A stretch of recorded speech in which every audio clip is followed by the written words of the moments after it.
ಧನ್ಯವಾದಗಳು. ಪೂರ್ಣಕುಂಭಾಂ ಪ್ರಸಾದಾವಲಂಬಾಂ ಪ್ರಪುಣ್ಯಾವಲಂಬಾಂ ಸದಾಸ್ಯೇಂದುಬಿಂಬಾಂ ಸದಾನೋಷ್ಠಬಿಂಬಾಂ ಭಜೆ ಶಾರದಾಂಬಾಂ ಅಜಸ್ರಂ ಮದಂಬಾಂ ಶರದಿಂದುವಿಕಾಸಿ ಮಂದಹಾಸಾಂ ಸ್ಫುರದಿಂದೀವರಲೋಚನಾಭಿರಾಮಾಂ ಅರವಿಂದ ಸಮಾನ ಸುಂದರಾಸ್ಯಾಂ ಅರವಿಂದಾಸನ ಸುಂದರೀಮುಪಾಸೆ ನಾರಾಯಣಂ ನಮಸ್ಕೃತ್ಯ ನರಂ ಚೈವ ನರೋತ್ತಮಂ ದೇವೀಂ ಸರಸ್ವತೀಂ ವ್ಯಾಸಂ ತತೋ ಜಯಮುದೀರಯೇತ್.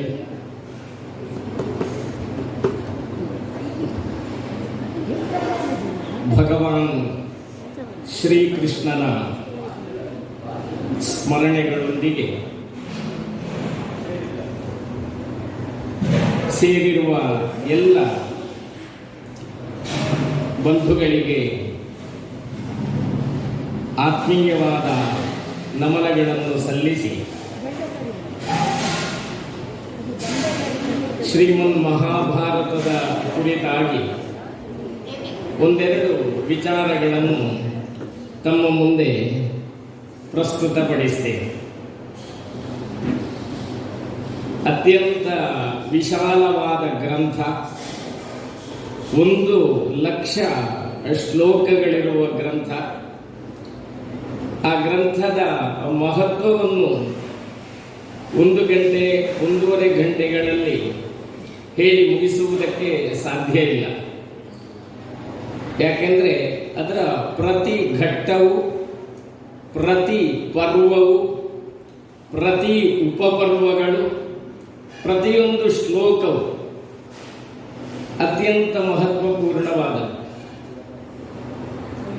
ಯುದ್ಧದ ಸಂದರ್ಭದ ಕೆಲವು ಶ್ಲೋಕಗಳನ್ನು ಬಿಟ್ಟರೆ ಮತ್ತೆ ಎಲ್ಲ ಶ್ಲೋಕಗಳಿಗೂ ವಿಶೇಷವಾದ ಅರ್ಥಗಳು, ವ್ಯಾಖ್ಯಾನಗಳಿವೆ.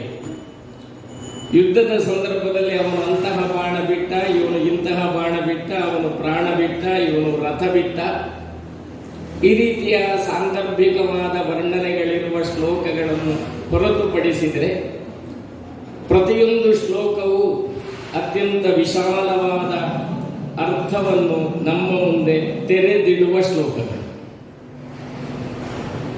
ಅದು ಮಹಾಭಾರತದ ವೈಶಿಷ್ಟ್ಯಗಳಲ್ಲೂ ಭಗವಾನ್ ವೇದವ್ಯಾಸರಿಂದ ರಚಿಸಲ್ಪಟ್ಟಂತಹ ಗ್ರಂಥ. ಭಗವಾನ್ ವೇದವ್ಯಾಸರ ಸಮಾನ ಕಾಲದ ಇತಿಹಾಸ. ಮಹಾಭಾರತದಲ್ಲಿ ವಿವರಿಸಿರುವ ಪ್ರಧಾನ ಘಟನೆ ಕೌರವ ಪಾಂಡವರ ಪರಸ್ಪರ ವೈರ ಯುದ್ಧ. ಇದು ವೇದವ್ಯಾಸರ ಕಾಲದಲ್ಲಿಯೇ ನಡೆದ ಘಟನೆ. ಮಾತ್ರ ಅಲ್ಲ, ಮಹಾಭಾರತದ ಪಾತ್ರಗಳಲ್ಲಿ ವೇದವ್ಯಾಸರದ್ದು ಒಂದು ಪಾತ್ರ. ಪ್ರಪಂಚದ ಯಾವುದೇ ಇತಿಹಾಸ ಗ್ರಂಥಗಳಲ್ಲಿ ಇತಿಹಾಸಕಾರನು ಆ ಇತಿಹಾಸದ ಒಂದು ಪಾತ್ರವಾಗಿ ಕಾಣಸಿಗುವುದು ರಾಮಾಯಣ ಮಹಾಭಾರತಗಳಲ್ಲಿ ಮಾತ್ರ. ರಾಮಾಯಣದಲ್ಲೂ ವಾಲ್ಮೀಕಿ ಮಹರ್ಷಿಗಳದ್ದು ಪಾತ್ರ ಇದೆ. ಮಹಾಭಾರತದಲ್ಲಿ ವ್ಯಾಸರ ಪ್ರಧಾನ ಪಾತ್ರ ಇದೆ. ಪಾಶ್ಚಾತ್ಯ ಇತಿಹಾಸ ಕಾವ್ಯಗಳು ಅಥವಾ ನಮ್ಮ ಪುರಾಣಗಳಿಗೆ ಸಮಾನವೆಂದು ಭಾವಿಸಿರುವ ಗ್ರಂಥಗಳು, ಅದರಲ್ಲಿ ಗ್ರಂಥವನ್ನು ರಚಿಸಿದ ಕವಿಗಳು ಯಾರು, ಆ ಘಟನೆಯಲ್ಲಿ, ಆ ಇತಿಹಾಸದಲ್ಲಿ ಪಾತ್ರವಾಗಿರುವುದು ನಮಗೆ ಕಂಡುಬರುವುದಿಲ್ಲ. ಹೋಮರನ ಒಡಿಸ್ಸಿ ಇರಬಹುದು, ವರ್ಜಿಲ್ ಎಂಬ ಮಹಾಕವಿಯ ಈನಿಯಡ್ ಎಂಬ ಮಹಾಕಾವ್ಯ ಇರಬಹುದು. ಇದು ಯಾವುದೇ ಕಾವ್ಯಗಳಲ್ಲಿ, ಅಥವಾ ಟ್ರೋಜನ್ ಮಹಾಯುದ್ಧ ಎಂಬ ಒಂದು ಕಾವ್ಯ ಇದೆ.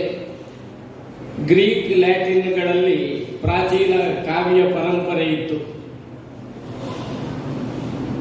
ಅದರಲ್ಲಿ ಗ್ರಂಥವನ್ನು ರಚಿಸಿದ ಆ ಕವಿಗಳು ಯಾರು, ಆ ಘಟನೆಯಲ್ಲಿ ಸ್ವತಃ ಭಾಗವಹಿಸಿದ ಉಲ್ಲೇಖಗಳು ದೊರೆಯುವುದಿಲ್ಲ. ಆದ್ದರಿಂದ ವೇದವ್ಯಾಸರು ಇತಿಹಾಸದ ಒಂದು ಭಾಗವಾಗಿ ಆ ಇತಿಹಾಸವನ್ನು ಬರೆದಿದ್ದಾರೆ. ಘಟನೆ ನಡೆದು ಅನಂತರ ಎಷ್ಟೋ ಕಾಲದ ನಂತರ ಆ ಘಟನೆಗಳಿಗೆ ಇರುವ ಸಾಕ್ಷ್ಯಾಧಾರಗಳನ್ನು ಸಂಗ್ರಹಿಸಿ, ಕಡತಗಳನ್ನು ಸಂಗ್ರಹಿಸಿ ಮಾಡಿದ ಇತಿಹಾಸ ಗ್ರಂಥ ಮಹಾಭಾರತ ಅಲ್ಲ.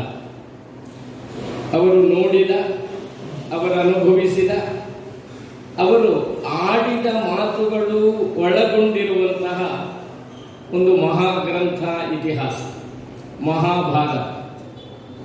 ಪಾಶ್ಚಾತ್ಯ ಸಾಹಿತ್ಯದಲ್ಲಿ ನಮಗೆ 2-3 ಈ ತರಹದ ಗ್ರಂಥಗಳು ದೊರೆಯುತ್ತವೆ. ಒಂದು ಹೋಮರ ಎನ್ನುವ ಗ್ರೀಕ್ ದೇಶದ ಕವಿ ಬರೆದ ಒಂದು ಮಹಾಕಾವ್ಯ ಒಡಿಸ್ಸಿ ಎಂಬ ಕಾವ್ಯ, ಇನ್ನೊಂದು ವರ್ಜಿಲ್ ಎಂಬುವನ ಈನಿಯಡ್ ಎಂಬ ಕಾವ್ಯ. ಇದು ಎರಡನ್ನು ಒಟ್ಟು ಸೇರಿಸಿದರೆ ಮಹಾಭಾರತದ ಆದಿಪರ್ವದಷ್ಟು ಆಗುವುದಿಲ್ಲ. ಮಹಾಭಾರತದಲ್ಲಿ ಅತ್ಯಂತ ದೊಡ್ಡ ಪರ್ವ ಶಾಂತಿ ಪರ್ವ, ಆರಂಭದ ಪರ್ವ ಆದಿಪರ್ವ. ಆದಿಪರ್ವದಷ್ಟು ಆಗುವುದಿಲ್ಲ ಎರಡು ಕಾವ್ಯಗಳನ್ನು ಒಟ್ಟು ಸೇರಿಸಿದೆ. ಮಹಾಭಾರತದಲ್ಲಿ 1,00,000 ಶ್ಲೋಕಗಳಿವೆ. ಶ್ಲೋಕಗಳನ್ನು ಬರೆಯುವ ಕ್ರಮದಲ್ಲಿ ಬರೆದರೆ 4 ಪಾದಗಳು 2 ಸಾಲುಗಳು, ಅಲ್ಲಿಗೆ 1,00,000 ಶ್ಲೋಕಗಳು ಅಂದರೆ 2,00,000 ಸಾಲುಗಳಾಯಿತು. ಈ 2 ಮಹಾಕಾವ್ಯಗಳಲ್ಲಿ ಒಟ್ಟು ಇರುವುದು 4,000 ಸಾಲುಗಳು. ಒಡಿಸ್ಸಿ ಮತ್ತು ಈನಿಯಡ್ ಎಂಬ ಮಹಾಕಾವ್ಯಗಳಲ್ಲಿ ಒಟ್ಟು 4,000 ಸಾಲುಗಳು ದೊರೆಯುತ್ತವೆ. ಇದರಲ್ಲಿ ಮಹಾಭಾರತದಲ್ಲಿ 1,00,000 ಶ್ಲೋಕಗಳು, 2,00,000 ಪಂಕ್ತಿಗಳಿವೆ. ಹೀಗೆ ಜಗತ್ತಿನ ಗ್ರಂಥ ಪರಂಪರೆಯಲ್ಲಿ ಅತ್ಯಂತ ಬೃಹತ್ತಾದಂತಹ ಗ್ರಂಥ. ಮಹತ್ವ ಮತ್ತು ಬೃಹತ್ವದಿಂದ ಆ ಗ್ರಂಥಕ್ಕೆ ಮಹಾಭಾರತ ಎಂಬ ಹೆಸರು ಬಂತು. ಮಹತ್ವಾತ್ ಭಾರವತ್ವಾಚ್ಚ ಮಹಾಭಾರತ ಮುಚ್ಯತೆ. ಮಹತ್ವದಿಂದ, ಮಹತ್ವ ಎನ್ನುವುದು ಗ್ರಂಥದ ಅಂತರ್ಗತವಾಗಿರುವ ವಿಷಯ. ಬೃಹತ್ವ ಅಂದರೆ ಆಕಾರದಲ್ಲಿ ದೊಡ್ಡದು, ಆಕಾರದಲ್ಲಿ ದೊಡ್ಡದು, ಮಹತ್ವದಲ್ಲೂ ದೊಡ್ಡದು. ಆದ್ದರಿಂದ ಮಹತ್ವಾಚ್ಚ ಭಾರವತ್ವಾಚ್ಚ ಮಹಾಭಾರತ ಉಚ್ಯತೆ ಎಂಬುದೊಂದು ನಿರ್ವಚನ. ಭರತ ಖಂಡದ ಇತಿಹಾಸವನ್ನದು ಹೇಳುವುದಾದ್ದರಿಂದ ಅದು ಭಾರತ. ಭರತರ ವಂಶ, ಭರತರು ಅಂದರೆ ಜ್ಞಾನಿಗಳು ಅಂತ ಅರ್ಥ. 3 ಸಂದರ್ಭಗಳಲ್ಲಿ ಭರತ ಶಬ್ದದ ಉಪಯೋಗ ಇದೆ. ಒಂದು ಋಷಭದೇವನ ಮಗ ಭರತ ಎನ್ನುವ ಆಳಿದ ದೇಶ, ಇನ್ನೊಂದು ಶಕುಂತಲಾ ಪುತ್ರ ದೌಶ್ಯಂತಿಯಾದಂತಹ ಭರತ ಆಳಿದ ದೇಶ, ಇನ್ನೊಂದು ಜ್ಞಾನಿಗಳು ಇರುವ ದೇಶ. ಭಾರತ ಎಂಬ ಶಬ್ದಕ್ಕೆ ಋಗ್ವೇದದಲ್ಲಿ ವಿಶ್ವಾಮಿತ್ರನ ಜ್ಞಾನ ಪ್ರಜ್ಞೆಯನ್ನು ಹೊಂದಿರುವವರು ಎನ್ನುವ ಅರ್ಥ ಇದೆ. ಋಗ್ವೇದದಲ್ಲಿ ಭಾರತ ಎಂಬ ಶಬ್ದ ಉಪಯೋಗ ಆಗಿದೆ. ವಿಶ್ವಾಮಿತ್ರಸ್ಯ ರಕ್ಷತಿ ಭಾರತೇದಂ ಜನಾಃ ಎಂಬುದಾಗಿ ಅಮಂತ್ರ. ಆ ರೀತಿಯಲ್ಲಿ ಜ್ಞಾನಾಸಕ್ತರು ಇರುವ ದೇಶದ ಕಥೆ, ಭರತ ಚಕ್ರವರ್ತಿಗಳಿಂದ ಆಳಿದ ದೇಶದ ಕಥೆ ಎಂಬ ನೆಲೆಯಲ್ಲಿ ಮಹತ್ವವು ಬೃಹತ್ತು, ಆದ್ದರಿಂದ ಅದು ಮಹಾಭಾರತ. ಇನ್ನೊಂದು ನಿರ್ವಚನ ಮಹತ್ವವನ್ನು ಹೇಳ್ತಾರೆ. ಭಾತಿ ಸರ್ವತ್ರ ವೇದೇಶು ರತಿ ಸರ್ವತ್ರ ಜಂತುಷು ತರಣಂ ಸರ್ವತೀರ್ಥಾನಾಂ ತೇನ ಭಾರತ ಮುಚ್ಯತೆ. ಭಾರತ ಎಂಬ ಶಬ್ದಕ್ಕೆ ಇರುವ ಅರ್ಥ ಇದು ಭಾರತ ಎಂಬ ಗ್ರಂಥಕ್ಕೂ ಅನ್ವಯವಾಗುತ್ತದೆ ಈ ವಿವರಣೆ. ಭಾರತವೆಂಬ ದೇಶಕ್ಕೂ ಅನ್ವಯವಾಗುತ್ತದೆ. ಭಾತಿ ಸರ್ವತ್ರ ವೇದೇಶು, ಎಲ್ಲ ವೇದಗಳಲ್ಲಿ ಪ್ರಕಾಶಮಾನವಾಗಿ ಇರುವಂತಹದ್ದು ಒಂದನೆಯ ಲಕ್ಷಣ. ರತಿ ಸರ್ವತ್ರ ಜಂತುಷು, ಎಲ್ಲ ಜಂತುಗಳಲ್ಲಿ ಆತ್ಮೀಯತೆಯನ್ನು ಕಾಣುವ ಮನೋಬುದ್ಧಿಗಳು ಇರುವವರ ನಾಡು. ತರಣಂ ಸರ್ವತೀರ್ಥಾನ, ಇಲ್ಲಿರುವ ತೀರ್ಥಕ್ಷೇತ್ರಗಳಲ್ಲಿ ದೇವರ ದರ್ಶನ, ಸ್ನಾನ ಅವಗಾಹನಗಳಿಂದ ಜೀವನದಿಂದ ಬಿಡುಗಡೆಯನ್ನು ಹೊಂದುವುದಕ್ಕೆ ಸಾಧ್ಯ ಇರುವ ದೇಶ. ಇದು ದೇಶಕ್ಕೆ ಅನ್ವಯಿಸಿ, ಹಾಗೆ ಈ ಗ್ರಂಥಕ್ಕೆ ಅನ್ವಯಿಸಿ ಇದರಲ್ಲಿ ವೇದದಲ್ಲಿ ಹೇಳಿದ ಎಲ್ಲ ತತ್ವಗಳು ಪ್ರತಿಪಾದಿಸಲ್ಪಟ್ಟಿವೆ. ಇದೊಂದು ವೇದಗಳ ಉಪಬ್ರಹ್ಮಣ ಕಾವ್ಯ. ವೇದಾರ್ಥಗಳು ಸುಲಭದಲ್ಲಿ ಅರ್ಥ ಆಗುವುದಿಲ್ಲ. ವೇದ ಮಂತ್ರಗಳ ಪಠನ ಅದು ಕೇಳುವುದಕ್ಕೆ ಸುಖ, ಕೇಳುವುದರಿಂದ ಅನೇಕ ಆಂತರಂಗಿಕ ಪ್ರಯೋಜನಗಳು ದೊರೆಯುತ್ತವೆ. ಆದರೆ ಅದು ನಮ್ಗೆ ಅರ್ಥ ಆಗುವುದಿಲ್ಲ. ಅರ್ಥ ಆಗಲೇಬೇಕು ಎನ್ನುವ ಹಠವೂ ಇಲ್ಲ. ಕೇಳಿದ್ರೆ ಪುಣ್ಯ ಇದೆ. ಶ್ರುತಂ ಹರತಿ ಪಾಪಾನಿ, ಇದೊಂದು ಪ್ರಸಿದ್ಧವಾದಂತಹ ಒಂದು ವಾಕ್ಯ. ಕೇಳುವುದರಿಂದ ಪಾಪ ಪರಿಹಾರವಾಗುತ್ತದೆ. ಅರ್ಥ ತಿಳಿಯುವುದರಿಂದ ಇನ್ನೂ ಹೆಚ್ಚಿನ ಪ್ರಯೋಜನ ದೊರೆಯುತ್ತದೆ. ಅರ್ಥ ತಿಳಿಯದೇ ಇದ್ದದ್ರಿಂದ ಕೇಳುವುದೇ ಬೇಡ ಎನ್ನುವ ಹಂತಕ್ಕೆ ನಾವು ಬರುವ ಹಾಗೆ ಇಲ್ಲ. ಸಪ್ತಶತಿಯಲ್ಲೊಂದು ಮಾತಿದೆ, ಜ್ಞಾತ್ವಾ ಪ್ರಾರಭ್ಯ ಕುರ್ವೀತ ಹ್ಯಕುರ್ವಾಣೋ ವಿನಶ್ಯತಿ. ಜ್ಞಾತ್ವಾ ಪ್ರಾರಭ್ಯ ಕುರ್ವೀತ, ಯಾವುದೇ ಒಂದು ಕರ್ಮವನ್ನು, ಒಂದು ಕೆಲಸವನ್ನು ತಿಳಿದು ಅರ್ಥ ಗೊತ್ತಿದ್ದು ಮಾಡಬೇಕು. ಇದು ವಿಧಿಯಾಯಿತು. ಸರಿ, ನಮ್ಗೆ ಅರ್ಥ ಗೊತ್ತಿಲ್ಲ, ನಾವು ಆ ಕರ್ಮವನ್ನು ಮಾಡುವುದೇ ಇಲ್ಲ ಅಂತ ಮಾಡದೇ ಕೂತ್ರೆ ಅಕುರ್ವಾಣೋ ವಿನಶ್ಯತಿ, ಕರ್ಮವನ್ನು ಮಾಡದೇ ಇದ್ದವನು ವಿನಾಶವನ್ನು ಹೊಂದುತ್ತಾನೆ. ಆವಾಗ ಅರ್ಥ ತಿಳಿಯಬೇಕು ಎನ್ನುವಲ್ಲಿ ಪ್ರಾಶಸ್ತ್ಯ, ಅರ್ಥ ತಿಳಿಯದೇ ಇದ್ದರೂ ಕರ್ಮ ಪ್ರವೃತ್ತಿಯಲ್ಲಿರಬೇಕು ಎನ್ನುವುದು ಒಂದು ನಿರ್ದೇಶನ. ಈ ವೇದದ ಅರ್ಥಗಳು ಅಷ್ಟು ಸುಲಭದಲ್ಲಿ ಅರ್ಥ ಆಗುವುದಿಲ್ಲ. ವೇದಗಳಿಗೆ ಅಧಿಭೂತ ಸ್ತರದಲ್ಲೊಂದು ಅರ್ಥ ಇದೆ, ಅಧಿಭೌತ ಸ್ತರದಲ್ಲೊಂದು ಅರ್ಥ ಇದೆ, ಆಧ್ಯಾತ್ಮಿಕ ಸ್ತರದಲ್ಲೊಂದು ಅರ್ಥ ಇದೆ. ಆದ್ರಿಂದ ವೇದಗಳ ಎಲ್ಲ ಮಂತ್ರಗಳಿಗೆ 3 ಅರ್ಥಗಳು ಇವೆ. ಭಾಷ್ಯಗಳನ್ನು ನೋಡಿದರೆ ಮಾತ್ರ ಅದು ನಮಗೆ ಗೊತ್ತಾಗುತ್ತದೆ. ಆ ವೇದ ಪರಂಪರೆ ಎನ್ನುವುದು ಅತ್ಯಂತ ನಾಜೂಕಾಗಿ ಕಾಪಾಡಲ್ಪಟ್ಟಿದೆ ನಮ್ಮ ಹಿರಿಯರಿಂದ. ಕೆಲವು ವೇದ ಶಾಖೆಗಳು ಲುಪ್ತವಾಗಿದ್ದರೂ ಇವತ್ತು ನಮಗೆ ದೊರೆಯುವ ಪರಂಪರೆ, ಪಾಠ ಪರಂಪರೆಗಳು ಅದಷ್ಟು ವ್ಯವಸ್ಥಿತವಾಗಿ ಇದೆ. ಋಗ್ವೇದದಲ್ಲಿ ಅನಂತಾವೈ ವೇದಾಹ ಅಂತ ವೇದದಲ್ಲೊಂದು ಮಾತಿದೆ. ವೇದಗಳು ಅನಂತವಾಗಿದ್ದವು.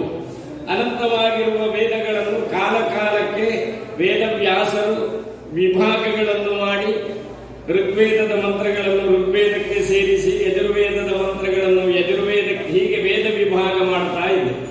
ಆದ್ದರಿಂದ ಅವರಿಗೆ ವೇದವ್ಯಾಸ ಎನ್ನುವ ಒಂದು ವಿಶೇಷಣ. ಇದು ಪ್ರತಿ ದ್ವಾಪರ ಯುಗದಲ್ಲೂ ಭಗವಂತ ವ್ಯಾಸಾವತಾರವನ್ನು ತಾಳಿ ವೇದ ವಿಭಾಗಗಳನ್ನು ಮಾಡಿ ಜ್ಞಾನವನ್ನು ಜಗತ್ತಿಗೆ ಕೊಡುತ್ತಾನೆ. ಪ್ರತಿ ದ್ವಾಪರ ಯುಗದಲ್ಲಿ ವೇದ ವಿಭಾಗ ಯಾಕೆ ಅಂತ ಕೇಳಿದ್ರೆ, ಒಂದು ದ್ವಾಪರ ಯುಗದಲ್ಲಿ ವೇದ ವಿಭಾಗಗಳನ್ನು ಮಾಡಿದ ಅನಂತರ ಋಷಿಮುನಿಗಳು ಕಂಡುಕೊಂಡ ಮಂತ್ರಗಳು ಹಾಗೆಯೇ ಇರುತ್ತವೆ. ಅವುಗಳು ಯಾವ ವೇದಕ್ಕೆ ಸೇರಿದ್ದು ಅಂತ ನಿರ್ಣಯ ಮಾಡುವುದು ವ್ಯಾಸರು. ಹೀಗೆ ಆ ವೇದ ಪರಂಪರೆ ಮುಂದುವರಿಯುತ್ತಾ ಬರುತ್ತದೆ. ಇದಕ್ಕೊಂದು ಉದಾಹರಣೆ, ಕಳೆದ ದ್ವಾಪರ ಯುಗದಲ್ಲಿ ವೇದ ವಿಭಾಗ ಆಗಿದೆ. ಈ ಕಲಿಯುಗದಲ್ಲಿ ವೇದಗಳನ್ನು ಸಾಕ್ಷಾತ್ಪಡಿಸಿಕೊಂಡವರು ಇಲ್ಲವೇ ಇಲ್ಲವೋ ಅಂತ ಕೇಳಿದರೆ ಇದ್ದಾರೆ. ಮಹರ್ಷಿ ದೈವರಾತರು ಅಂತ ಗೋಕರ್ಣದಲ್ಲಿದ್ದರು. ಅವರ ಅನೇಕ ಮಂತ್ರಗಳನ್ನು ಹೇಳಿಕೊಂಡು ಹೋಗಿದ್ದಾರೆ. ಈಗ ಇರುವ ಯಾವುದೇ ವೇದಗಳಲ್ಲಿ ಆ ಮಂತ್ರಗಳಿಲ್ಲ. ಅದು ಛಂದೋ ದರ್ಶನ ಅಂತ ಅದಕ್ಕೆ ಅವರು ಹೆಸರಿಟ್ಟಿದ್ದಾರೆ. ಆ ಛಂದೋ ದರ್ಶನದಲ್ಲಿರುವ ಮಂತ್ರಗಳು, ಅವುಗಳಿಗೆ ಸ್ವರಗಳಿವೆ. ಅದನ್ನು ರಮಣ ಮಹರ್ಷಿಗಳು ನೋಡಿದ್ದಾರೆ. ಆ ಮಂತ್ರಗಳನ್ನು ದೇವರಾದರ ಗುರುಗಳಾದ ವಾಸಿಷ್ಠ ಗಣಪತಿ ಮಹಾಮುನಿಗಳು ನೋಡಿದ್ದಾರೆ. ಆದರೆ ಅದು ಯಾವ ವೇದಕ್ಕೆ ಸೇರ್ತದೆ ಅಂತ ನಿರ್ಣಯ ಯಾರೂ ಮಾಡಲಿಲ್ಲ. ಅದಿನ್ನು ಮುಂದಿನ ದ್ವಾಪರ ಯುಗದಲ್ಲಿ ವೇದವ್ಯಾಸರು ನಿರ್ಣಯ ಮಾಡುತ್ತಾರೆ. ಈ ಮಂತ್ರಗಳು ಕಳೆದ ದ್ವಾಪರ ಯುಗದ ಅನಂತರ ಸಾಕ್ಷಾತ್ಕಾರವಾದ ಮಂತ್ರಗಳು ಯಾವ ವೇದಕ್ಕೆ ಸೇರುತ್ತದೆ. ಹೀಗೆ ಪ್ರತಿ ಯುಗದ ದ್ವಾಪರ ಯುಗದಲ್ಲೂ ವ್ಯಾಸರು ವೇದಗಳ ವ್ಯವಸ್ಥೆಯನ್ನು ಮಾಡುತ್ತಾರೆ. ಆದ್ದರಿಂದ ಅವರಿಗೆ ವೇದವ್ಯಾಸರು ಎಂಬುದಾಗಿ ಹೆಸರು. ಆ ವೇದವ್ಯಾಸರೇ ಮಹಾಭಾರತವನ್ನು ರಚಿಸಿದ ಮಹಾತ್ಮರು. ವೇದದ ಅರ್ಥಗಳು ಅತ್ಯಂತ ವಿಶಿಷ್ಟವಾದದ್ದು, ವಿಸ್ತಾರವಾದದ್ದು. ಅವುಗಳ ಅರ್ಥಗಳನ್ನೆಲ್ಲ ಮಹಾಭಾರತ ಗ್ರಂಥದಲ್ಲಿಟ್ಟಿದ್ದಾರೆ. ಕಥೆಗಳ ಮೂಲಕ, ಸಂಭಾಷಣೆಗಳ ಮೂಲಕ, ನಿದರ್ಶನಗಳ ಮೂಲಕ, ಉಪದೇಶಗಳ ಮೂಲಕ ವ್ಯಾಸರಿಟ್ಟಿದ್ದಾರೆ. ಅತ್ಯಂತ ಪ್ರಧಾನವಾಗಿ ಭಗವದ್ಗೀತೆ ಮಹಾಭಾರತದಲ್ಲಿದೆ. ಭಗವದ್ಗೀತೆಯಲ್ಲಿ ಕೃಷ್ಣ ಹೇಳಿದ ಉಪದೇಶ ಉಪನಿಷತ್ತಿನ ಉಪದೇಶ. ಅದು ಔಪನಿಷದಿಕವಾದ ತತ್ವ. ಅನಂತರ ಅದಕ್ಕಿಂತಲೂ ಕಠಿಣವಾದ ತತ್ವಗಳನ್ನು ಸನತ್ಸು ಜಾತರು ಹೇಳ್ತಾರೆ. ಆ ಭಾಗಕ್ಕೆ ಸನತ್ಸು ಜಾತೀಯ ಎಂಬುದಾಗಿ ಹೆಸರು. ಆ ಸನತ್ಸು ಜಾತೀಯಕ್ಕಿಂತ ಮೊದಲಿನ ಪರ್ವ ವಿದುರಾಗಮನ ಪರ್ವ, ವಿದುರ ನೀತಿ ಪರ್ವ. ವಿದುರ ನೀತಿ ಹೇಳ್ತಾನೆ. ವಿದುರ ನೀತಿಯನ್ನು ಹೇಳಿದ ನಂತರ ಮರಣದ ಬಗ್ಗೆ ಧೃತರಾಷ್ಟ್ರ ಪ್ರಶ್ನಿಸಿದಾಗ ನನಗದನ್ನು ಹೇಳುವ ಹಕ್ಕಿಲ್ಲ, ಸನತ್ಸು ಜಾತರನ್ನು ನಾನು ನೆನೆಯುತ್ತೇನೆ, ಅವರು ನಿನಗೆ ಉಪದೇಶಿಸ್ತಾರೆ ಅಂತ ವಿದುರ ಹೇಳ್ತಾನೆ. ಸನತ್ಸು ಜಾತರು ಉಪದೇಶಿಸ್ತಾರೆ. ಅದರಲ್ಲಿರುವುದು ಅಷ್ಟು ಮರಣಾನಂತರ ಆತ್ಮದ ಸ್ಥಿತಿ ಏನು, ಮರಣ ಹೇಗೆ ಬರುತ್ತದೆ, ಯಾಕೆ ಬರುತ್ತದೆ, ಯಾವ ರೀತಿಯ ಮರಣ, ಸುಖ ಮರಣವಾಗಬೇಕಾದ್ರೆ ಏನೇನಿರಬೇಕು, ಅದಷ್ಟು ವೇದಗಳ ತತ್ವಗಳಿವೆ. ಹೀಗೆ ಅನೇಕ ಸಂದರ್ಭಗಳಲ್ಲಿ ವೇದಗಳ ತತ್ವಗಳನ್ನು ಸುಲಭವಾಗಿ ಅರ್ಥವಾಗುವ ಹಾಗೆ ಹೇಳ್ತಾರೆ. ವೇದಗಳಲ್ಲಿ ಹೇಳಿದ್ದು ನಮಗೆ ಅಷ್ಟು ಸುಲಭದಲ್ಲಿ ಅರ್ಥ ಆಗುವುದಿಲ್ಲ. ಮರಣಾನಂತರ ಏನಾಗುತ್ತದೆ? ಆಶಾತಿಕ ಕ್ರಿಮಯ ಇವ ತತಃ ಪೂಜಂತೆ ವಾಸವೈಃ ತೇ ಶರೀರಾಣ್ಯ ಕಲ್ಪಯನ್ ತೇ ತೇ ದೇಹಂ ಕಲ್ಪಯತು. ಅರುಣೋಪನಿಷತ್ತಿನಲ್ಲಿ ಬರುತ್ತದೆ, ಮರಣಾನಂತರ ಪಾಪಿಯಾದವನು ಆಶಾತಿಕ ಕ್ರಿಮಯ ಇವ, ಕ್ರಿಮಿಗಳಾಗುತ್ತಾರೆ. ಯಾವ ರೀತಿ ಕ್ರಿಮಿಗಳಾಗುವುದು ಅಂತ ನಮ್ಗೆ ಗೊತ್ತಾಗುವುದಿಲ್ಲ. ಕ್ರಿಮಿ ಅಂದ್ರೆ ಒಂದು ಜೀವಿ. ತತಃ ಭೂಯಂತೆ ವಾಸವೈಃ, ಅನಂತರ ವಸುಗಳಿಂದ ಪಾಪಗಳನ್ನು ಪರಿಹರಿಸಿಕೊಳ್ಳುತ್ತಾರೆ. ತೇ ಅಶರೀರಾಣ್ಯ ಕಲ್ಪಯನ್, ಅವರಿಗೆ ಕಣ್ಣಿಗೆ ಕಾಣದೇ ಇರುವ ಶರೀರ ಪ್ರಾಪ್ತಿಯಾಗುತ್ತದೆ. ತೇ ತೇ ದೇಹಂ ಕಲ್ಪಯರು, ಆಮೇಲೆ ಬೇರೆ ಬೇರೆ ದೇಹಗಳು ಪ್ರಾಪ್ತವಾಗುತ್ತವೆ. ಇದು ವೇದದಲ್ಲಿ ಹೇಳಿದ ಮರಣಾನಂತರದ ಸ್ಥಿತಿ.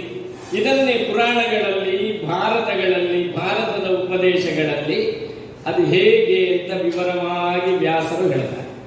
ಆದ್ದರಿಂದ ಭಾತಿ ಸರ್ವತ್ರ ವೇದೇಶು, ಎಲ್ಲ ವೇದಗಳಲ್ಲಿ ಮಹಾಭಾರತದ ತತ್ವ ಪ್ರಕಾಶಿಸಲ್ಪಡುತ್ತದೆ. ಅರ್ಥಾತ್ ವೇದಗಳ ಎಲ್ಲ ತತ್ವಗಳನ್ನು ಮಹಾಭಾರತದಲ್ಲಿ ಪ್ರತಿಪಾದಿಸಿದ್ದಾರೆ. ರತಿ ಸರ್ವತ್ರ ಜಂತುಷು, ಎಲ್ಲ ಜಂತುಗಳಲ್ಲಿ ಯಾವುದು ಜನಿಸ್ತದೆ ಅದು ಜಂತು. ಶಂಕರಾಚಾರ್ಯರು ವಿವೇಕ ಚೂಡಾಮಣಿಯ ಆರಂಭ ಶ್ಲೋಕದಲ್ಲಿ ಜಂತೂನಾಂ ನರಜನ್ಮ ದುರ್ಲಭಂ ಎಂಬುದಾಗಿ ಹೇಳಿದ್ದಾರೆ. ಜಂತು ಅಂದ್ರೆ ಜನಿಸುವಂತಹದ್ದು, ಜನಿಸಿದ್ದೆಲ್ಲ ಜಂತು.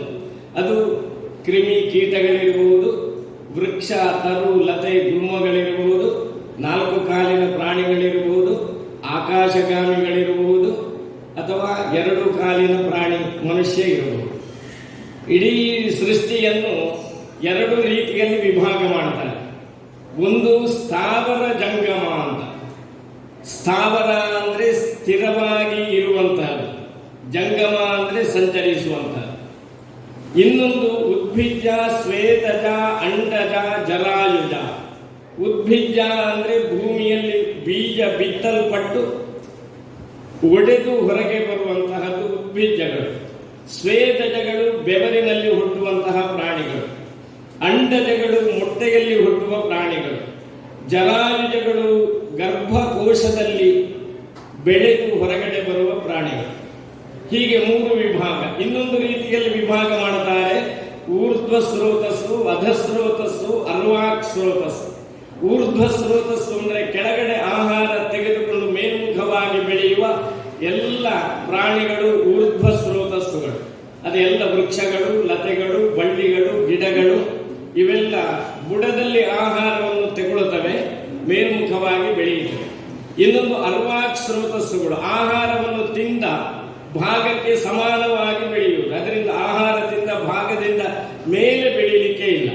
ಅರ್ವಾಕ್ ಸ್ರೋತಸ್ಸುಗಳು ಎಲ್ಲ 4 ಕಾಲಿನ ಪ್ರಾಣಿಗಳು, ಹಕ್ಕಿಗಳು, ಎಲ್ಲ ಸರೀಸೃಪಗಳು ಅರ್ವಾಕ್ ಸ್ರೋತಸ್ಸುಗಳು. ಇನ್ನೂ ಒಂದು ವಿಭಾಗ ಅಧಸ್ರೋತಸ್ಸು, ಆಹಾರವನ್ನು ಸ್ವೀಕರಿಸಿದ ಭಾಗಕ್ಕಿಂತ ಕೆಳಗಡೆ ದೇಹ ಬೆಳೆಯುವುದು. ಅದು ಮನುಷ್ಯ ಮಾತ್ರ. ಬೆಳಿಬೇಕಾದ ಮೇಲೆ ತಲೆಯ ಒಳಗಡೆ ಬೆಳೆಯಬೇಕು, ಶರೀರ ಬೆಳೆಯುವುದು ಕೆಳಗಡೆ. ಆದ್ದರಿಂದ ತಿಂದ ಆಹಾರದ ರಸ ಶರೀರದ ಕೆಳಭಾಗಕ್ಕೆ ಹೆಚ್ಚು ಹೋಗುತ್ತದೆ. ಆದ್ದರಿಂದ ಮನುಷ್ಯನನ್ನು ಅಧಸ್ರೋತ ಪ್ರಾಣಿ ಎಂಬುದಾಗಿ ಕರೆಯುತ್ತಾರೆ.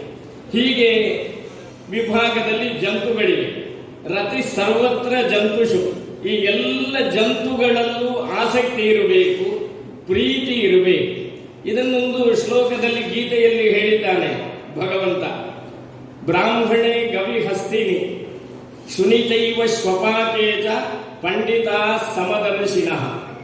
ವಿದ್ಯಾ ವಿನಯ ಸಂಪನ್ನೆ ಬ್ರಾಹ್ಮಣೆ ಗವಿ ಹಸ್ತಿನಿ ಶುನಿ ಚೈವ ಶ್ವಪಾಕೇಚ ಪಂಡಿತಾ ಸಮದರ್ಶಿನಃ.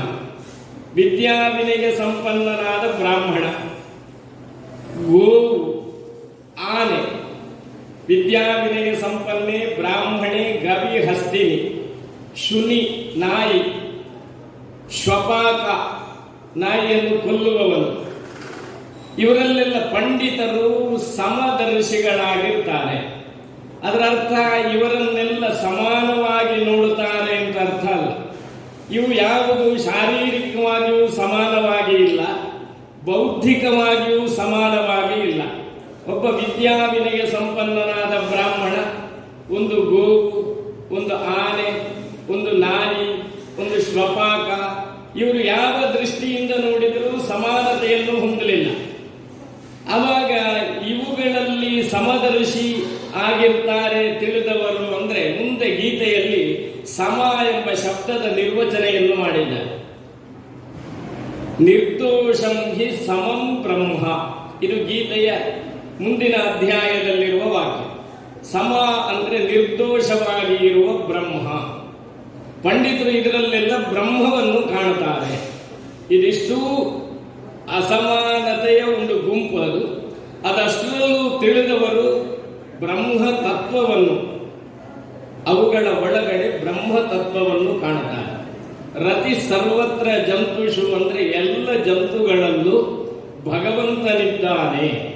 ಅದರಲ್ಲೊಂದು ಬ್ರಹ್ಮ ತತ್ವ ಇದೆ, ಅದರಲ್ಲೊಂದು ಆತ್ಮಶಕ್ತಿ ಇದೆ, ಅದು ಪರಮಾತ್ಮನ ಅಂಶೀಭೂತವಾದದ್ದು ಎಂಬುದನ್ನು ತಿಳಿಯುವ ಏಕೈಕ ಸಂಸ್ಕೃತಿ ಅದು ಭಾರತೀಯ ಸಂಸ್ಕೃತಿ ಮಾತ್ರ.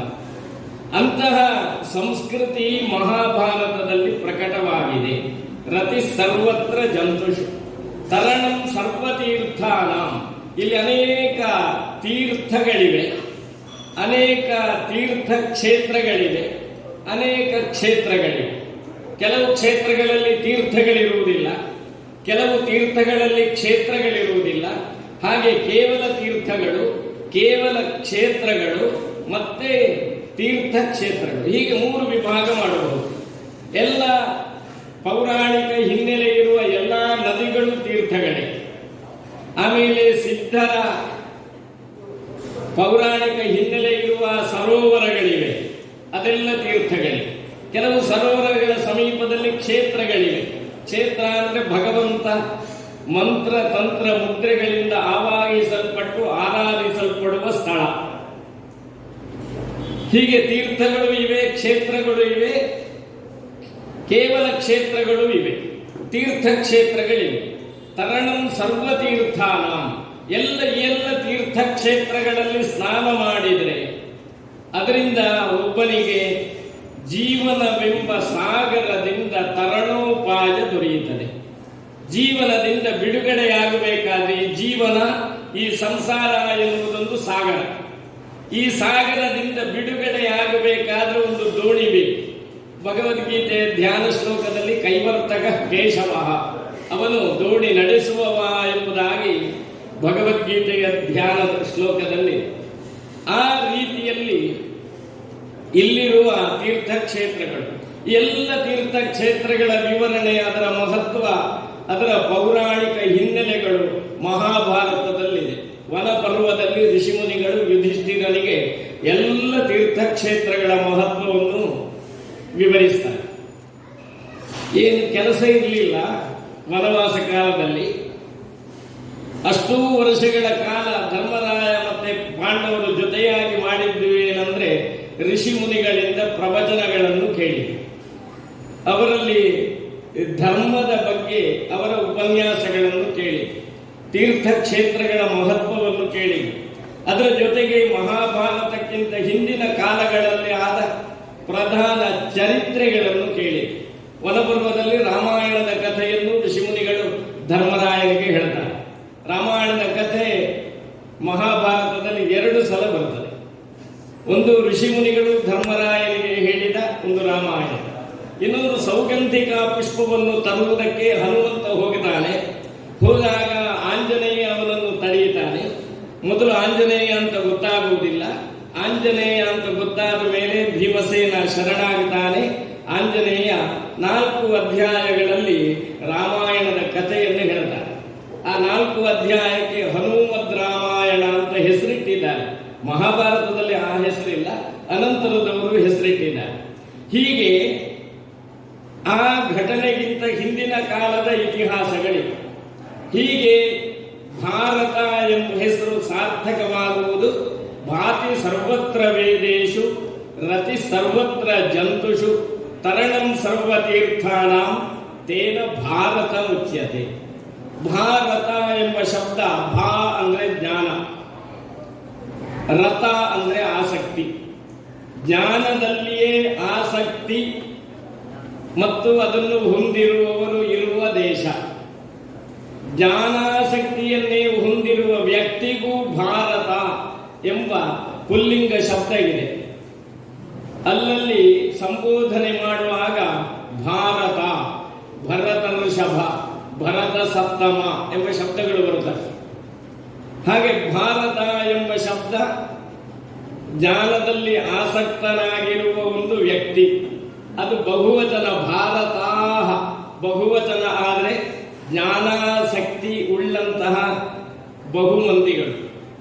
ಆಮೇಲೆ ಅದೊಂದು ದೇಶದ ಹೆಸರು, ಆಮೇಲೆ ಒಂದು ಗ್ರಂಥದ ಹೆಸರು. ಹೀಗೆ 4 ಸ್ವರೂಪಗಳಲ್ಲಿ ಭಾರತ ಎಂಬ ಶಬ್ದದ ಉಪಯೋಗ ಇದೆ. ಈ ಭಾರತ ಇದು ಇಂಡಿಯಾ ಅಲ್ಲ. ಈಗ ಭೂಪಟ ಇರುವ ನಮಗೆ ದೊರೆಯುತ್ತಾ ಇರುವ ಚಿತ್ರಣದ ಭಾರತ ಅಲ್ಲ. ಈಗ ಇರುವುದು ಸಂಕ್ಷಿಪ್ತದಲ್ಲಿ ಸಂಕ್ಷಿಪ್ತ ಭಾರತ.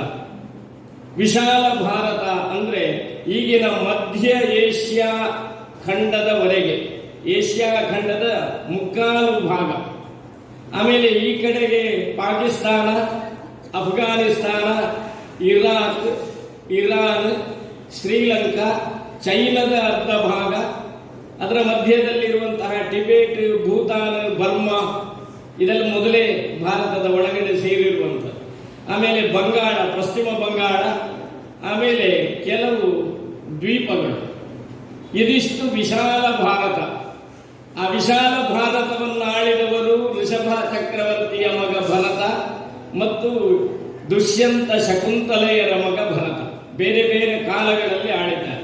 ಅವರು ಆಳಿದುದರಿಂದ ಐತಿಹಾಸಿಕವಾಗಿ ಭಾರತ ಎಂಬ ಹೆಸರೊಂದು ಬಂತು ಅಂತ ಒಂದು ಉಲ್ಲೇಖ. ಅದಕ್ಕಿಂತ ಮೊದಲೇ ಇದು ಭಾರತ ದೇಶ, ಭರತ ಖಂಡ. ನಾವು ನಿತ್ಯ ಸಂಕಲ್ಪದಲ್ಲಿ ಹೇಳ್ತೇವೆ, ವೈವಸ್ವತವನ್ನುಂತರೆ ಶ್ವೇತವರಾಹ ಜಂಬೂದ್ವೀಪೆ ಭಾರತ ಖಂಡೆ ಭರತ ವರ್ಷೆ ಮೇರೂರು ದಕ್ಷಿಣ ಪಾರ್ಶ್ವೆ.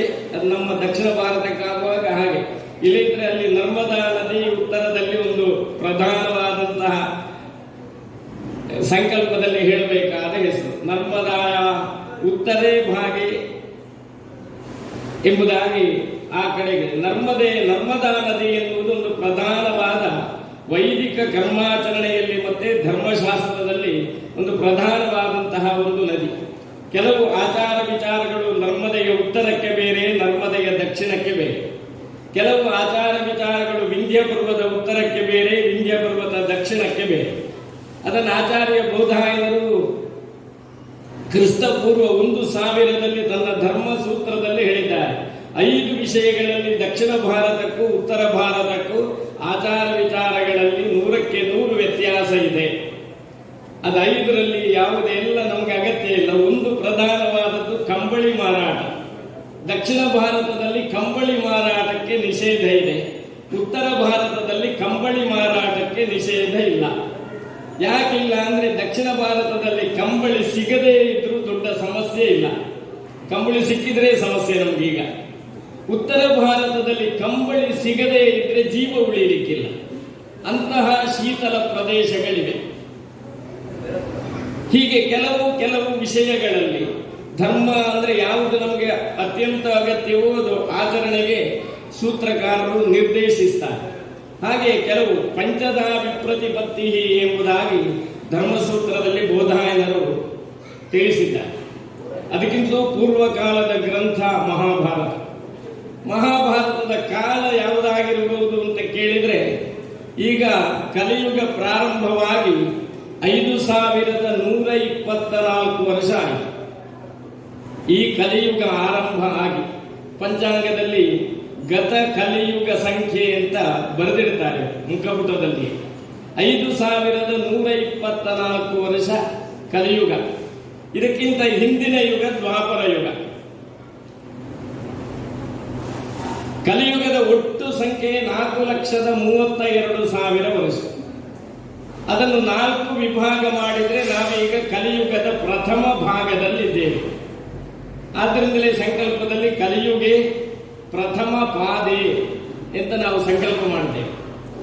4,32,000 ಗುಣಿಸು 2 8,64,000 ವರ್ಷ ದ್ವಾಪರ ಯುಗದ ಪ್ರಮಾಣ.